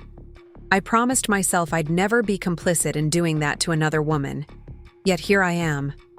I considered her words, seeking any hint of manipulation or insincerity. I found none. Thank you for this, I said finally, closing the folder. It helps complete the picture. There's more, she said, her voice lowering. James has been talking about relocating to the San Francisco office. He's been in discussions with senior management about a transfer. He hasn't mentioned this to you, has he? The question was rhetorical. We both knew the answer. Another significant life decision James had been contemplating without my knowledge or input. When? The timeline was accelerating. He'd been pushing for a decision by end of quarter. She hesitated. I was supposed to go with him. There was a position opening up that would be perfect for me. At least, that's what he promised. I absorbed this final piece of information, the full scope of James's exit strategy now painfully clear. He had been planning not just to leave me, but to leave Charlotte entirely, taking a significant portion of his assets and his new girlfriend with him, while leaving me with what would appear on paper to be a fair division of our visible marital property. Rebecca, Natalie said after a moment of silence, I want you to know I'm not seeing James anymore. After I learned the truth, after I found these financial records, I can't trust someone capable of this level of deception. And I'm truly sorry for my role in causing you pain. Her apology seemed genuine, her remorse evident in the tension around her eyes. In another circumstance, I might have resented her presence in my life, viewed her as the enemy who had helped destroy my marriage. But sitting across from her now, I recognized that we had both been manipulated by the same skilled hand, both been cast in roles in James's carefully constructed narrative without our full knowledge or consent. We were both deceived, I said, simply. In different ways, but with the same outcome. James is the architect of this situation, not you. Relief flickered across her features. What will you do with this information? She asked, gesturing toward the folder. Give it to my lawyer.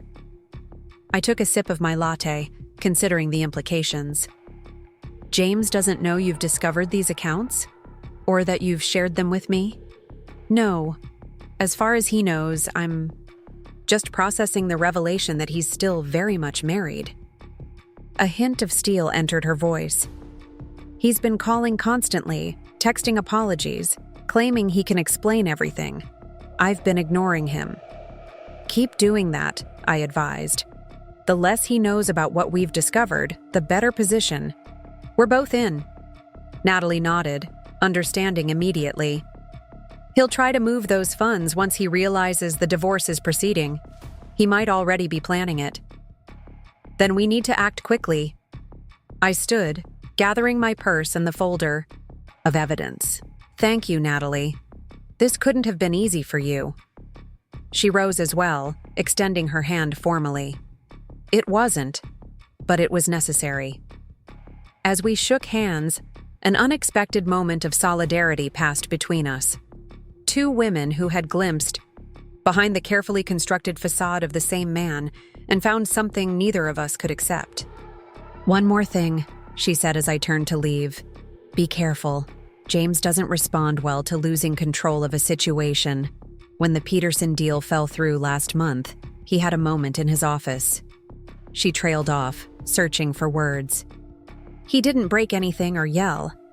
It was quieter than that, but somehow more frightening, like watching someone calculating exactly how to make the person responsible pay.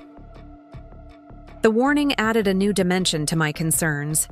James had never been physically intimidating during our marriage, but I'd seen flashes of his capacity for cold, calculated vengeance in professional contexts. The thought that such calculation might now be directed at me was unsettling. I'll be careful, I promised. You should be too. Outside the coffee shop, I called Mark Donovan immediately. I need to see you today, I said when he answered. I have new information about James's finances. Significant information. Mark cleared his schedule for a late afternoon appointment. Before heading to his office, I drove to the bank where James and I had our joint accounts, requesting a meeting with the manager. The folder Natalie had given me provided leverage I hadn't possessed during my previous financial moves. Mrs. Mitchell, the bank manager greeted me, ushering me into his private office. How can I help you today? I need to discuss some concerns about potential financial impropriety involving my joint accounts with my husband, I began, selecting my words carefully. I've discovered evidence suggesting unauthorized transfers and possible attempts to hide assets. The manager's professional demeanor shifted subtly to alert concern. That's a serious matter. Can you elaborate? I opened Natalie's folder, showing him selected documents that established a pattern without revealing everything I knew. My husband appears to have been diverting funds to accounts I wasn't aware existed, then moving substantial amounts offshore. I'm in the process of filing for divorce, and I'm concerned about the security of our remaining joint assets. The Cray manager reviewed the documents with practiced neutrality, though I caught the slight raising of his eyebrows at certain transactions. These are concerning patterns, he acknowledged. What would you like the bank to do? I want to freeze our joint accounts immediately, I said firmly. Not close them. Just prevent any withdrawals or transfers without dual authorization from both account holders. He nodded, typing notes into his computer. We can implement that security measure today. It would require both signatures for any transaction over $100. Perfect. And I'd like documentation of all transactions from these accounts for the past 2 years, including any recurring transfers to other accounts, whether internal or external. By the time I left the bank, our joint accounts were secured against James's potential attempts to drain them, and I had a comprehensive record of every financial move he'd made through those channels. It wouldn't catch everything. His separate accounts remained beyond my reach for now, but it closed a significant vulnerability in my position. Mark Donovan was waiting when I arrived at his office, his expression reflecting the urgency I'd conveyed on the phone.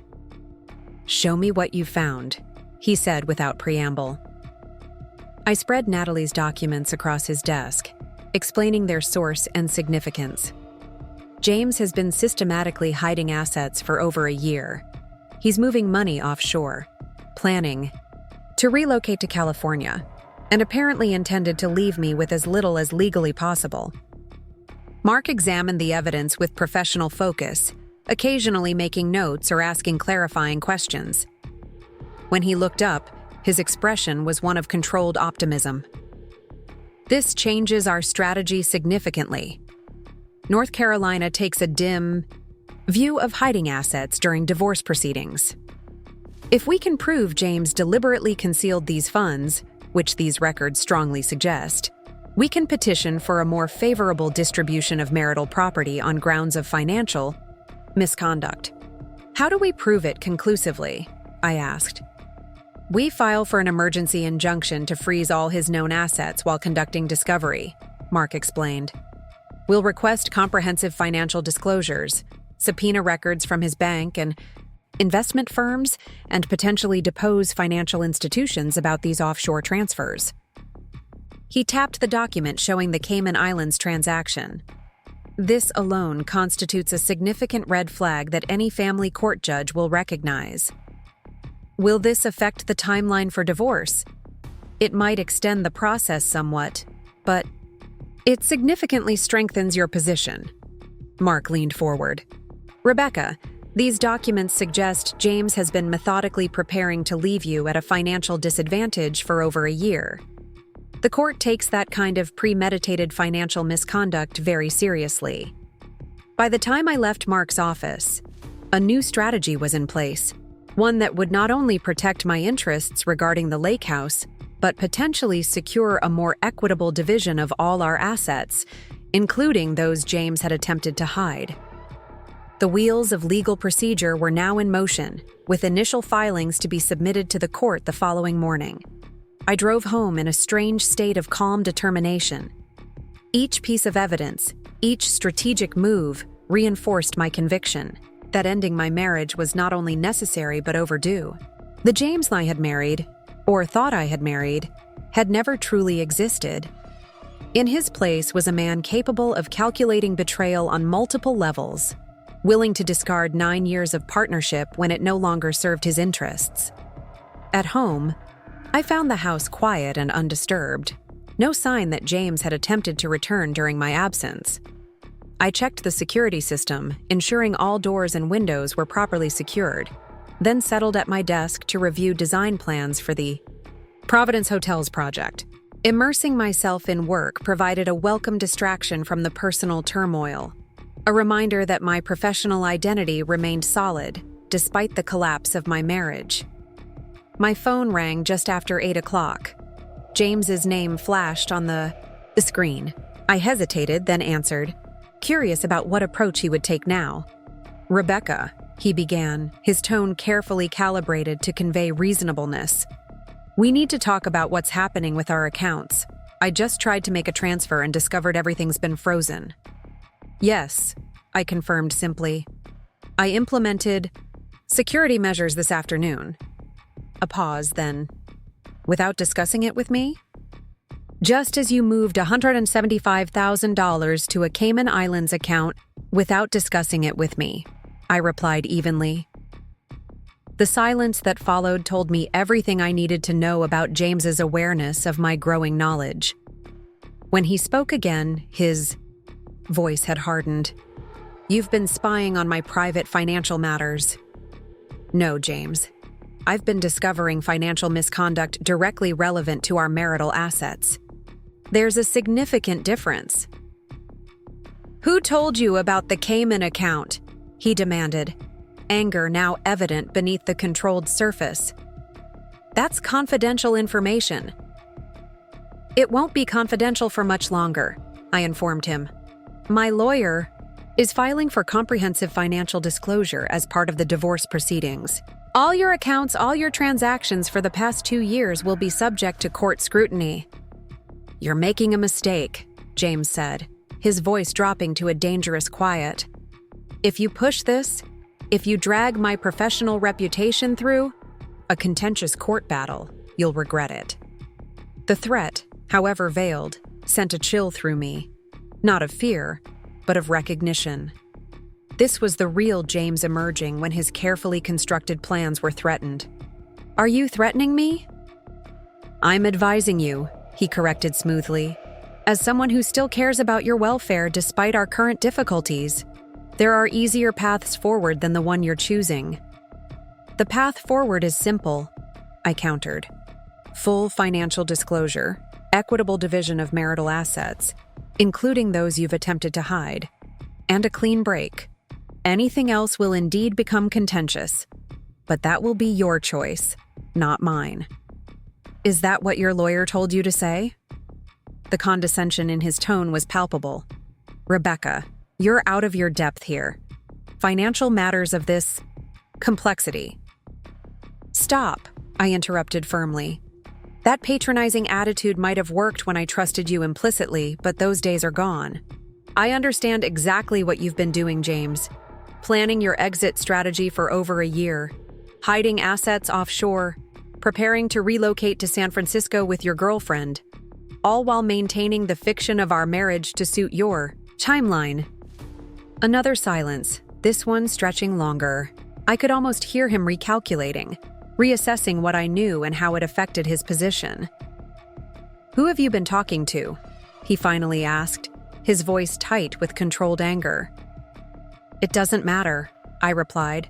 What matters is that the truth is emerging, piece by piece. You can fight it, make this more difficult for both of us, or you can acknowledge reality and work toward a fair resolution. Fair, he repeated, a brittle laugh coloring the word. You change the locks on my houses, freeze my accounts, go through my private papers, and now you want to talk about fair? My house, I corrected automatically. The lake house has always been solely in my name, as you well know, despite your attempts to claim otherwise. This isn't over, James said, the pretense of reasonableness now entirely abandoned. You have no idea what you're starting, Rebecca. No, James, I know exactly what I'm finishing. I ended the call before he could respond, setting the phone down with remarkably steady hands despite the confrontation. I sat in the quiet of my home office, processing the conversation. James's reaction confirmed what Natalie had warned. He didn't respond well to losing control of a situation, and he was now facing the collapse of his carefully constructed exit strategy on multiple fronts. The measured threat in his voice concerned me, not because I feared physical retaliation, but because I knew James's capacity for calculated vengeance in professional contexts could be substantial. My phone buzzed with a text from Diane. Checking in. How are you holding up? Managing, I replied honestly. Just had a tense call with James. He's discovered I'm onto his hidden accounts. Her response was immediate. Do you want me to come over?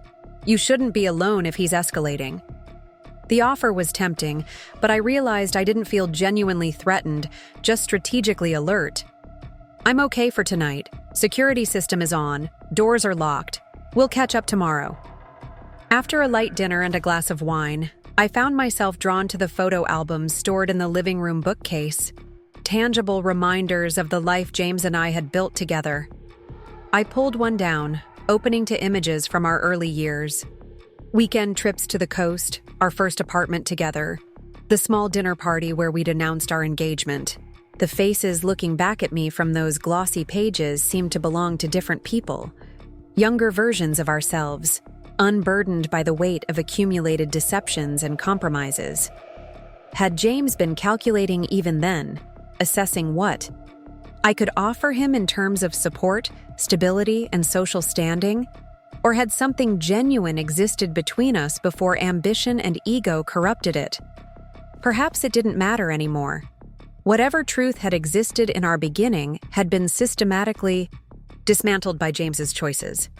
The evidence Natalie had provided only confirmed what my instincts had already shown me, that the man I'd married was capable of extraordinary deception when it served his interests. I closed the album and returned it to the shelf, mentally, closing that chapter of my life along with it.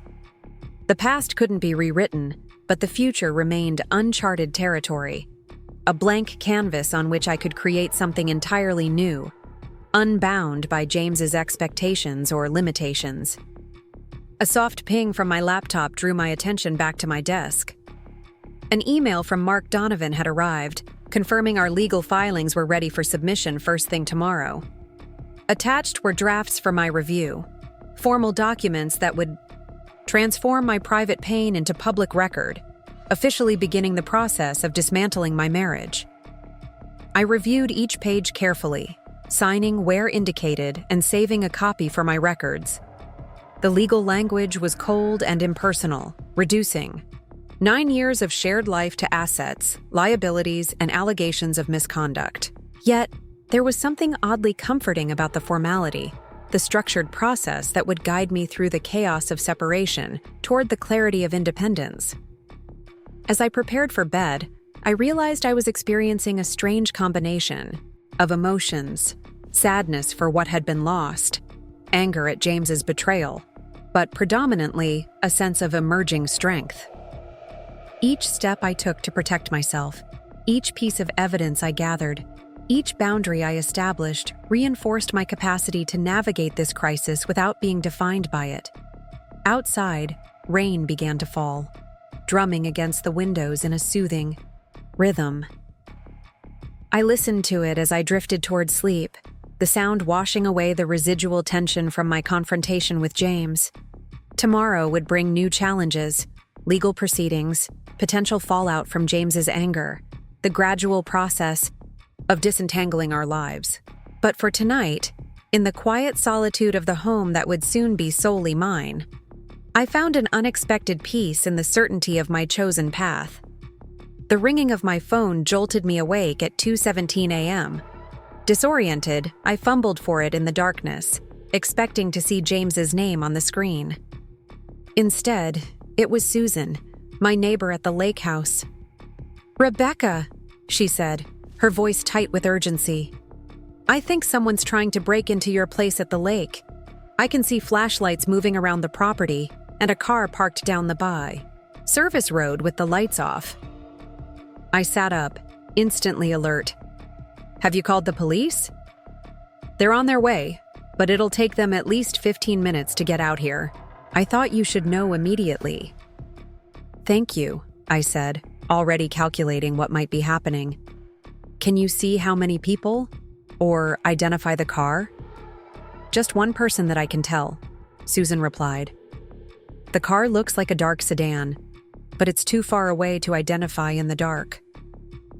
After ending the call, I immediately dialed Mark, apologizing for the late hour as I explained the situation. "It might be James," I concluded, "trying to access the house after our confrontation earlier." "Document everything," Mark advised, now fully awake. "Ask the police to file a formal report, even if whoever it is has left by the time they arrive. If it is James, this reinforces our position regarding his behavior during separation." I thanked him and hung up, then paced the bedroom, waiting for news from Susan. 20 minutes later, my phone rang again. "The police arrived," Susan reported. "Whoever it was had already gone, but they definitely tried to force the back door. The officers are checking the property now." "Did they leave any evidence behind?" I asked. "Not that they've found yet. The rain probably didn't help." She hesitated. "Rebecca, do you think it was James?" "I can't be certain," I answered honestly. "But given our recent confrontation, it seems likely." "The officers want to know if you'll be coming up tonight to file a report in person, or if you want to do it tomorrow." I glanced at the clock, nearly 3 a.m. now. "Tell them I'll drive up first thing in the morning. And Susan, thank you. If you hadn't been watching..." "That's what neighbors are for," she said simply. I'll keep an eye out for the rest of the night. Get some sleep if you can." Sleep, however, proved elusive. I lay awake for the remaining hours until dawn, my mind cycling through scenarios and implications. If James had attempted to break into the lake house, what had he been trying to accomplish? Access to something inside? Creating damage out of spite? Or simply asserting control over a property he believed should be partially his, despite legal reality? Whatever his motivation, the attempt represented a significant escalation, from verbal threats to potentially criminal action. The realization solidified my resolve to maintain distance and document everything. James was revealing himself more, clearly with each reaction to losing control, showing me exactly who he was beneath the polished exterior I had accepted for 9 years. As morning light filtered through my curtains, I packed an overnight bag and prepared for the drive to Lake Lure. The attempted break-in had crossed a line that couldn't be ignored or rationalized away. Whatever came next in the dissolution of my marriage, I now understood with absolute clarity that protecting myself, legally, financially, and physically, wasn't an overreaction, but a necessity. The woman who had innocently prepared breakfast for her husband just days ago was gone. In her place stood someone stronger, clearer, and utterly determined to reclaim not just her property, but her future, regardless of what James might attempt in his increasingly desperate efforts to maintain control. The Lake Lure police station was a modest single-story building with aging wood paneling and the scent of coffee permeating everything. Officer Daniels, a woman in her mid-40s with practical short hair and observant eyes, took my statement with professional detachment. "So you believe your estranged husband may have attempted to break into your property last night?" she summarized, glancing up from her notes. "Yes," I confirmed. "We're in the early stages of divorce proceedings, and he recently discovered he no longer has access to the lake house." Officer Daniels nodded. "The property is solely in your name?" I placed the deed on her desk. "It was inherited from my grandmother before our marriage. His name was never added." "And you had the locks changed recently?" 3 days ago, after discovering he'd been bringing another woman there without my knowledge. I kept my tone matter of fact, avoiding the emotional details. She made another note. "We found tool marks on the back door frame consistent with someone attempting to force entry. Nothing was disturbed inside. The alarm system likely scared them off when they triggered it." "Will you be investigating further?" "We'll increase patrols in the area for the next few days," she said. Without witnesses or surveillance footage identifying the perpetrator, it's difficult to pursue charges. But this report establishes a timeline and documentation should any further incidents occur. I thanked her and headed to the lake house to assess the damage myself. The marks on the door frame were unmistakable. Someone had attempted to pry it open with significant force. I ran my fingers over the splintered wood, a chill running through me despite the warm spring day. The violation went beyond property damage. It represented a new phase in James's response to losing control. Inside, everything remained as I'd left it. No sign anyone had managed to enter. I walked through each room, taking inventory with new eyes. The furnishings that had once represented comfort and family history now seemed vulnerable, potential targets for James's escalating anger. The realization prompted a decision I hadn't previously considered. I needed to secure the items of true value, both financial and sentimental. I spent the morning carefully packing my grandmother's silver, the antique quilts she'd made by hand, family photographs, and documents. Each item went into labeled boxes that I loaded into my car for transport to a storage facility in Charlotte. The process was both practical and symbolic. I was systematically removing pieces of my past from James's reach while preparing for a future that wouldn't include him. Susan stopped by as I was loading the final box. "You're not emptying the place, are you?" she asked, concern evident in her expression. "Just the irreplaceable items," I assured her, until things settle down. She nodded, understanding immediately. Smart move. My ex took a hammer to my grandmother's china when I filed for divorce. Some men can't stand losing what they think belongs to them. James is more calculating than impulsive, I replied. But that might make him more dangerous, not less. You need better security here, she said decisively. Cameras, motion sensors, the works. I've got a good contractor who installed mine after the divorce. I'll text you his information. I thanked her, grateful for the practical suggestion, and the unspoken solidarity of another woman who had navigated similar waters. By mid-afternoon, I'd arranged for a security system upgrade and was driving back to Charlotte, my car filled with the treasures I couldn't bear to leave vulnerable. Mark had called while I was at the police station, informing me that our emergency injunction had been granted. James's assets were now legally frozen pending full financial disclosure. He can't move money, sell property, or make any significant financial changes without court approval, Mark had explained.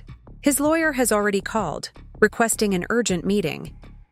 That meeting was scheduled for tomorrow morning, our first face-to-face encounter with legal representation present. The thought should have intimidated me, but instead, I felt a strange sense of readiness. Each protective measure I'd taken, each piece of evidence I'd gathered, each boundary I'd established had incrementally shifted the power balance between us. At home, I unloaded the boxes into the guest room, creating a temporary storage space for my grandmother's treasures. As I carefully placed her hand-stitched quilt on top of the stack, my phone rang, an unknown number. Rebecca Mitchell? Woman's voice asked when I answered. Yes, speaking. This is Monica Reynolds from Preston Financial Advisors. I'm calling regarding some irregular activities we've observed in accounts managed by James Mitchell. As his spouse, we felt you should be aware. The unexpected call momentarily threw me off balance. What kind of irregular activities? I'm not at liberty to discuss specifics over the phone, but given the nature of our concerns, we'd appreciate if you could come to our offices tomorrow to speak with our compliance team. The formality of the request and the careful phrasing suggested something significant. Does this relate to client accounts or personal finances? I asked.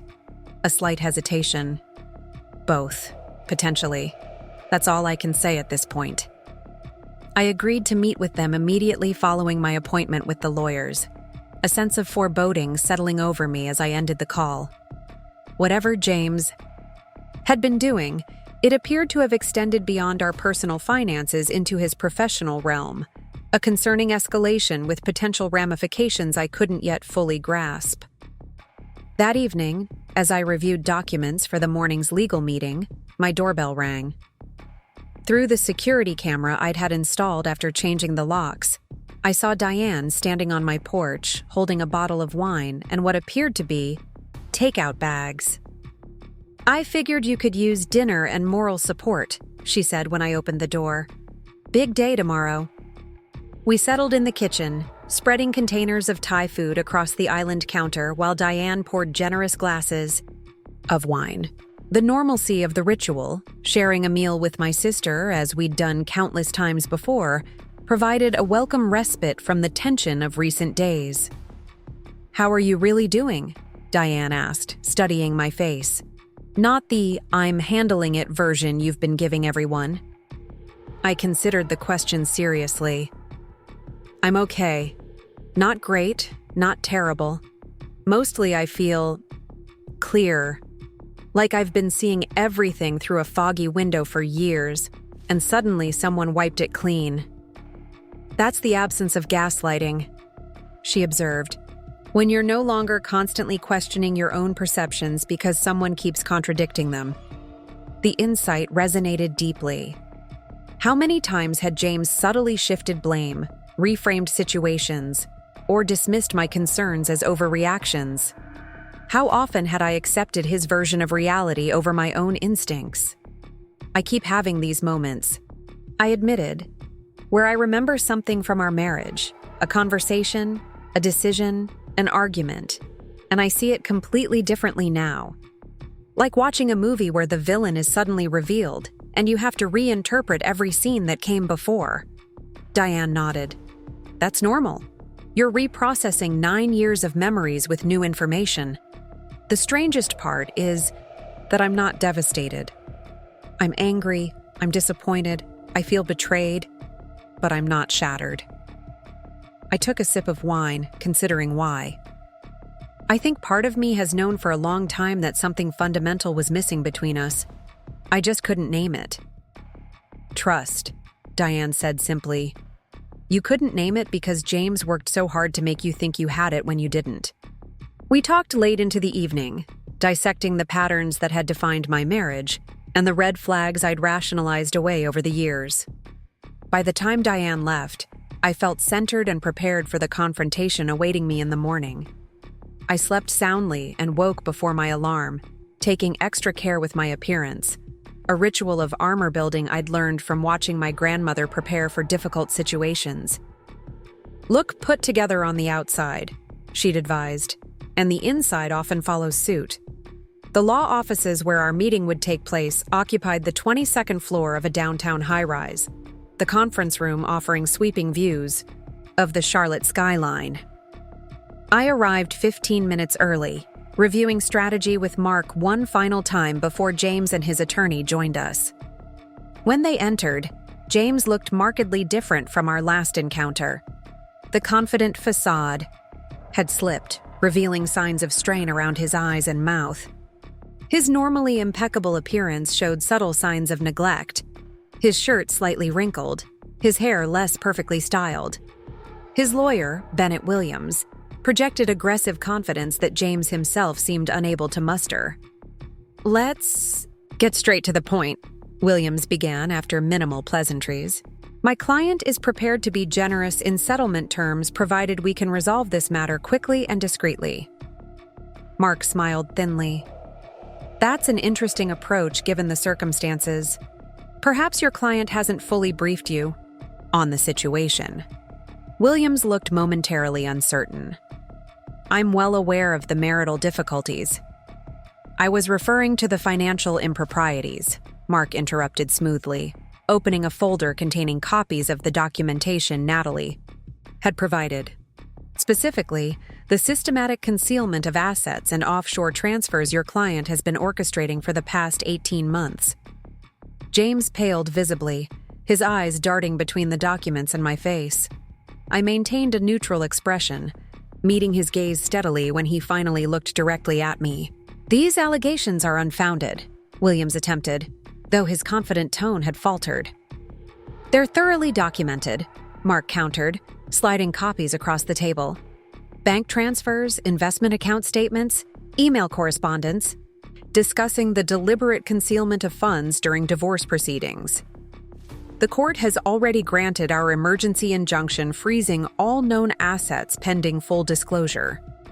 Williams examined the documents with growing concern while James remained unnaturally still, his expression locked in what I recognized as his crisis management mode, the calculated neutrality he adopted when a business situation deteriorated beyond his control.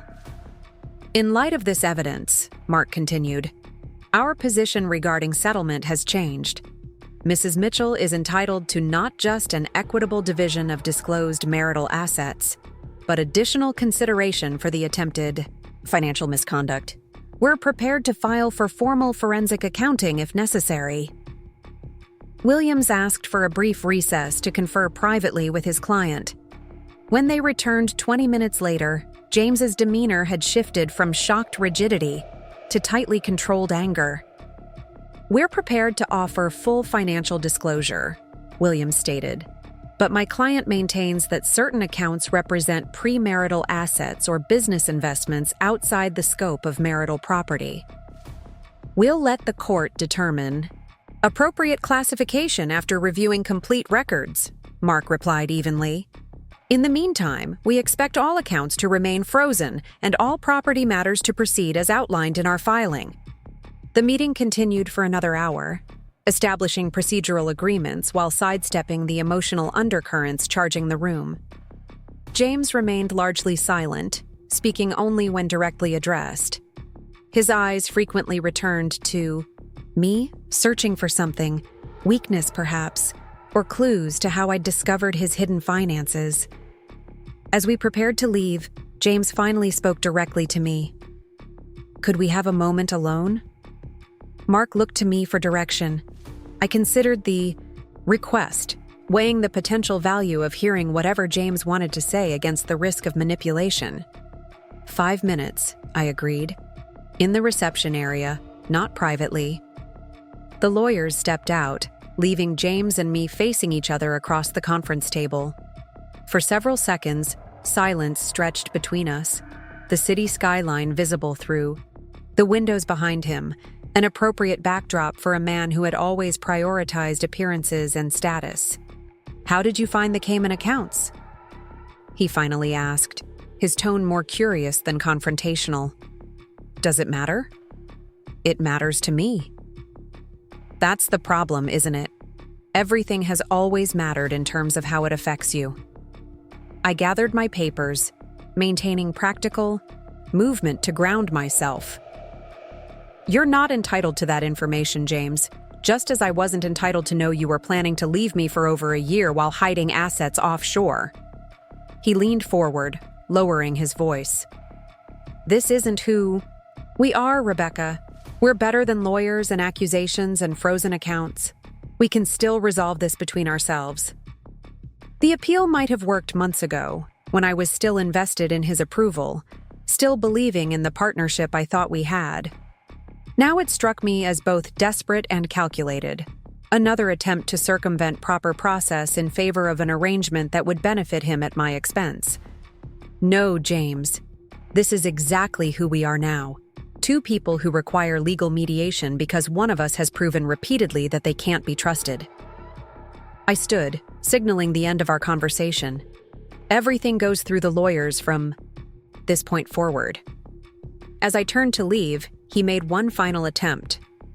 The firm called you, didn't they? About the accounts? I paused, surprised by the specific reference to yesterday's call from Preston Financial. What have you done, James?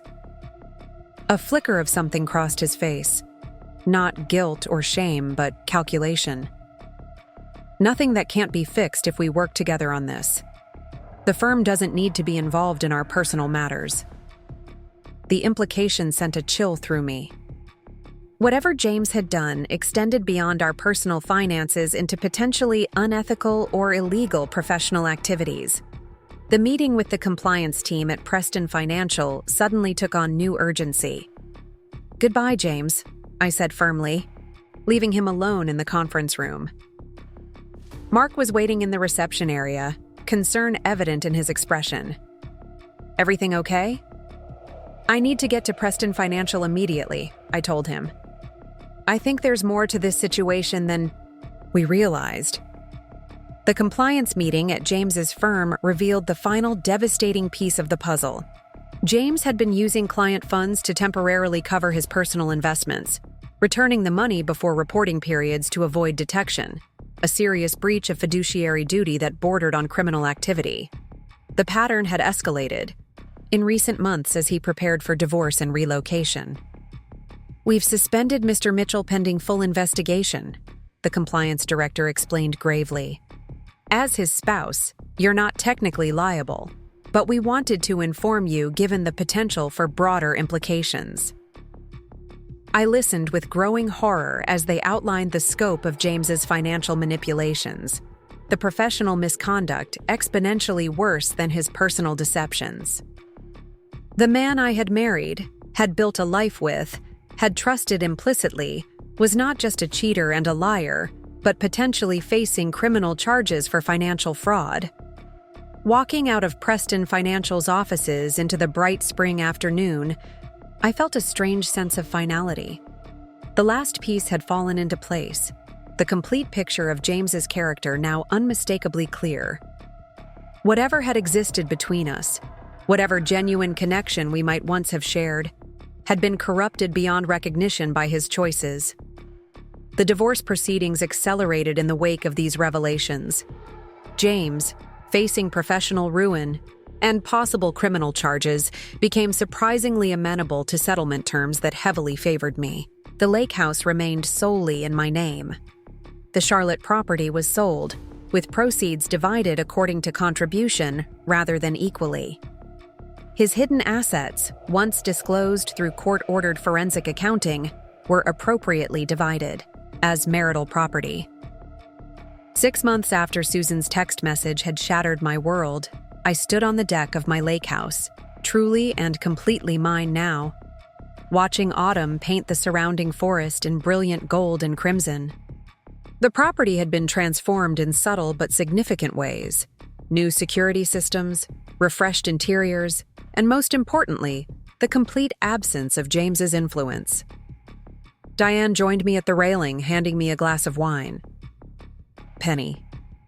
For your thoughts? I was just thinking about Grandma Eleanor, I said, looking out over the water. How she left me this place as a sanctuary, never knowing how literally I would need it one day.